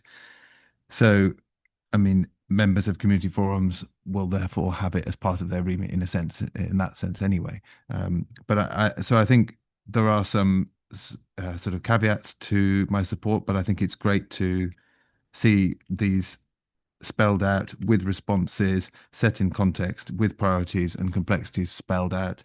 And I think given the level of information here that's available for Cabinet to sort of consider how to take this forward further, I'm happy to support it. And thanks again to everyone involved.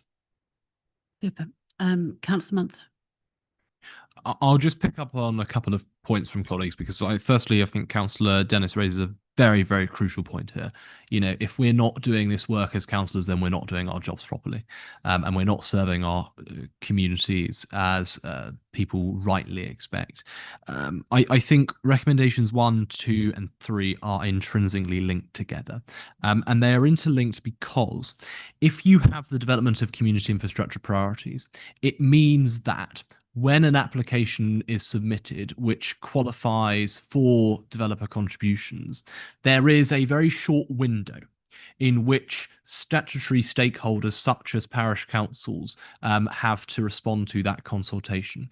Now, it often transpires to be the case that there's not enough time for detailed costings of projects to be, not even necessarily, the strategic focus of projects to be identified within that period of time. What this recommendation 1 seeks to do is it seeks to actually ensure that there is dare I say, an oven-ready projects which can forgive me. But there are a list of projects of which can be quickly identified and which then can be put onto the form. If you then have that those community infrastructure priorities, it means that the role and the support that the community partnership officers who have been properly trained to provide that support with respect to 106 isn't necessarily extensive as it might be previously, because they are simply advising on how to fill out the form and the process surrounding that. And then the Section 106 training for parish councils, I think it's a point that Councillor Dennis raised for members as well, means that parish councils are a bit more sufficient, and therefore they're not as reliant on the support which community partnership officers, would be there to provide. And I think recommendation 2 in particular, we as a group thought very long and hard about this, and we sought advice from a number of different quarters in order to try and make sure that we were striking the right balance and that this would be something the council would be able to be delivered. Now, we looked at whether the Section 106 officer within the planning department, as I said, could deliver this. There was a view that that would not be appropriate, and that, as I said, could potentially compromise the impartiality and the integrity of planning decisions. And therefore, the only alternative with the current resource that the council has would be the community partnerships officers, and Councillor Brown explained why that would be. Now, of course, if council were minded to put more resource into this and to create a new role or new roles to better support communities that sat outside of the planning department, then that's something that I'd be strongly welcoming. But of course, these recommendations will be subject to the feedback from the cabinet. Right, Councillor Bryant. That note, I appreciate the report. Okay, I think it's a good report. You put lots of work into it. I'm now going to have a little dose of reality in there. First of all, in 14 months' time, we'll be having elections for the shadow authority. We've already decided on the budget for next year. So those are 2 problems to the actual enforcement introduction of this. Plus, I've seen no signs that the cabinet member for governance has been involved. Certainly, I've not been involved. You would not believe the list of things where everyone thinks, oh, community team, they can do that. We've already got a long list they could do if they ever had a spare moment. I'm not disparaging what you've actually produced. All I'm saying is that I think there are sizable drawbacks to actually implementing any of this, particularly the later priorities in the time span that we've got. This would have been great 3 years ago. Okay. And I'm sure there are things that we can take forward, but I keep hearing about it going to cabinet. And I think that cabinet are going to have a whole different set of questions to ask about this. So that's my dose of reality.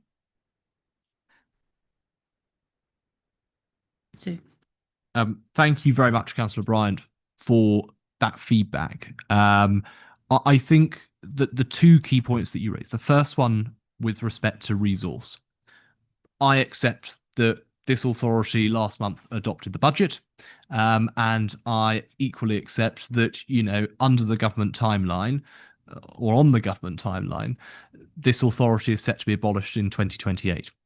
But the fact remains is that we see planning applications and, sizable planning applications being brought forward at this current juncture, and those applications will continue to be brought forward. And the risk is this: if we wait to act, our communities are going to suffer.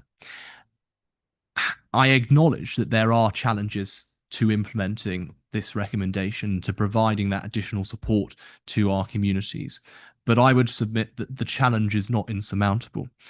And on your second point with respect to engagement with cabinet, with the executive member, with yourself as leader, it is a point to make, but I think at this juncture, what the group was very much focused on was about ensuring that we were able to produce recommendations which were not particularly constrained by politics.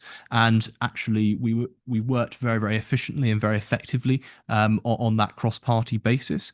And we did engage closely with senior officials to ensure that what we have proposed within these recommendations would be deliverable and would be feasible within the policy of the council. Now, of course, it was always the case that this report would be presented to Overview and Scrutiny, the Overview and Scrutiny Committee, and that, if adopted, it would then go to Cabinet for your comments. So there was always within that process an opportunity, and of course there will be an opportunity for you, the executive member, and other cabinet colleagues to comment and have your say on these recommendations, because ultimately this is a executive decision.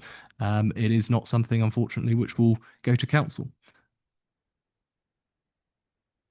Did you want to reply to that one? Yes. Am I right in thinking that we had Section 106 training in May, or was it the May before? And that we invited parish councillors. Now, something like that we could do really easily. I think there are some easy wins on this.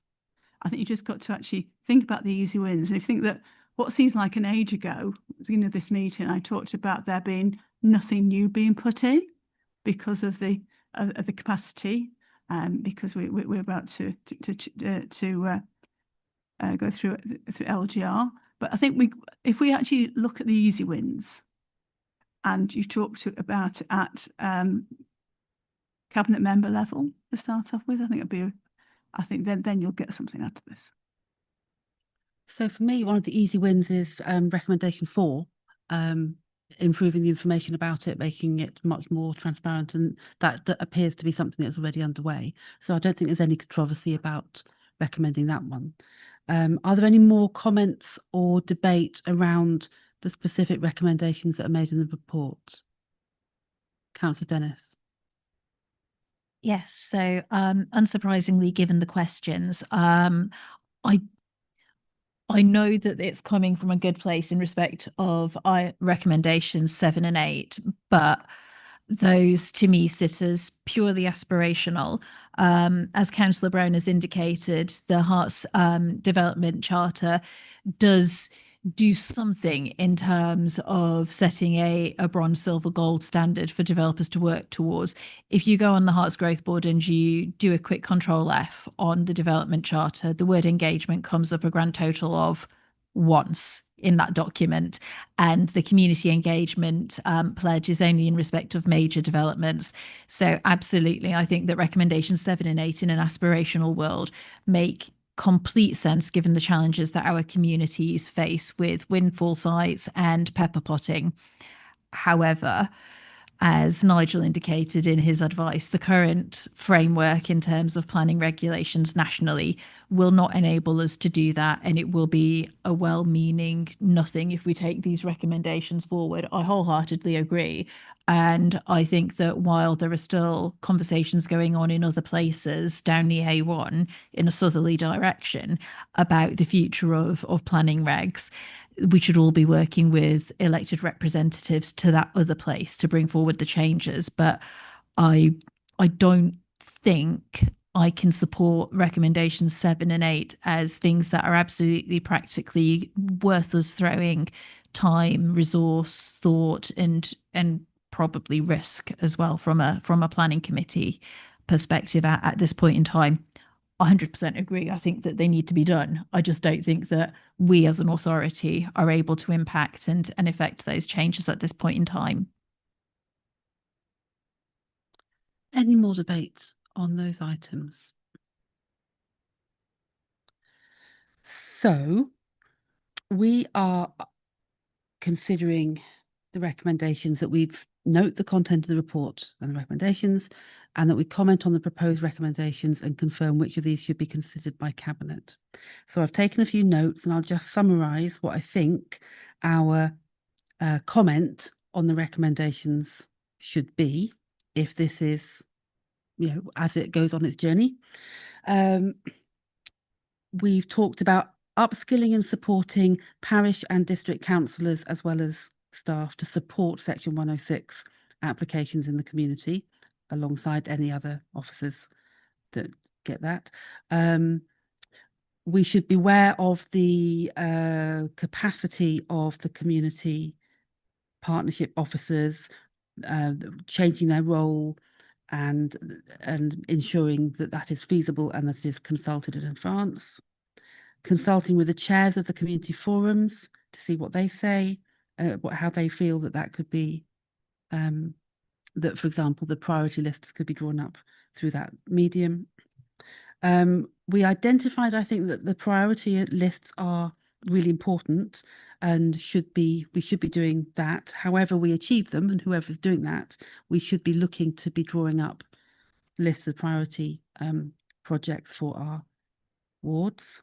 And we note that the budget has been set and that this authority will come to an end, but we feel that this is still important to have this this work. It is important this work has been done. It could be carried on into future authorities, and we're glad we did it. The better comms and transparency is vital, and therefore recommendation number 4 is uncontroversial, and we wholeheartedly support the effort that's already taking place and encourage that to carry on. That's an easy win, and that we've discussed that whilst items 7 and 8 are perhaps less achievable, and we shouldn't, we perhaps don't want to prioritise those above the other ones, shall we say, but we understand that why they've been written. Does that encompass everything everyone's wanted to say about this report? Is there anything else anyone wants to say about this report? Right, shall we therefore vote on those 2 recommendations? And so that I've just drawn up there would be the comment that we would send with this report if we pass it. Okay, so we've had the proposal and seconded. Let's move to the vote.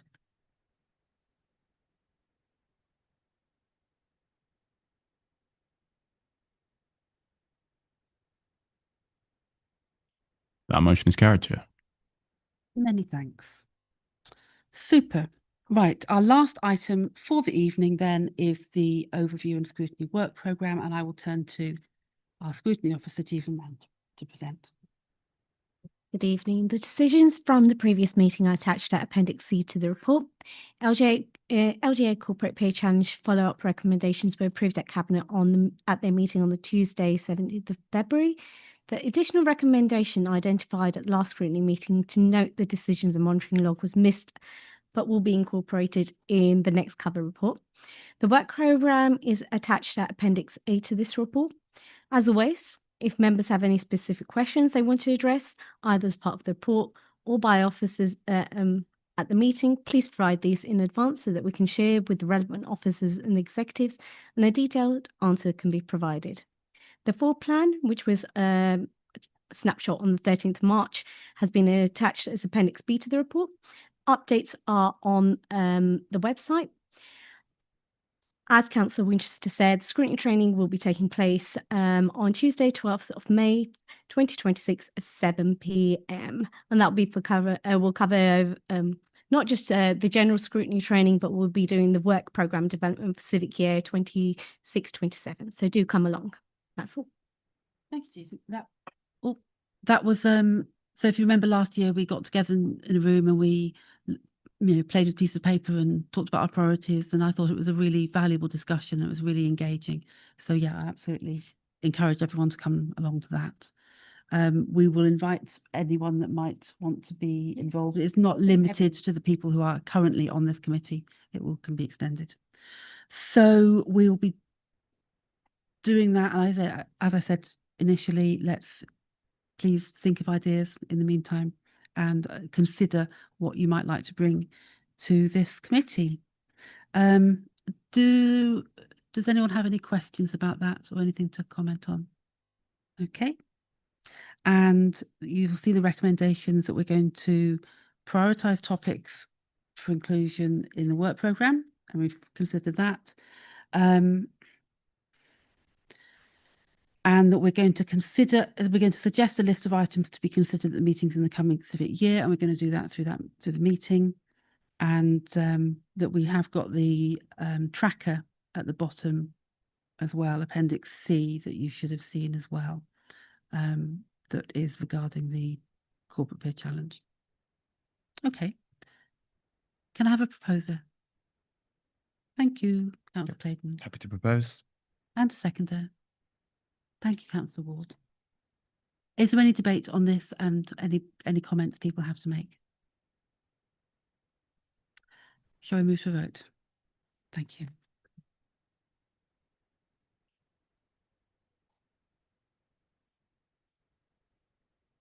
That motion is carried, Chair. Okay. Lots of good stuff in that. In that case, I'll draw this meeting to a close. That was the last meeting for our civic year. Thank you very much, everybody. See you at the next one.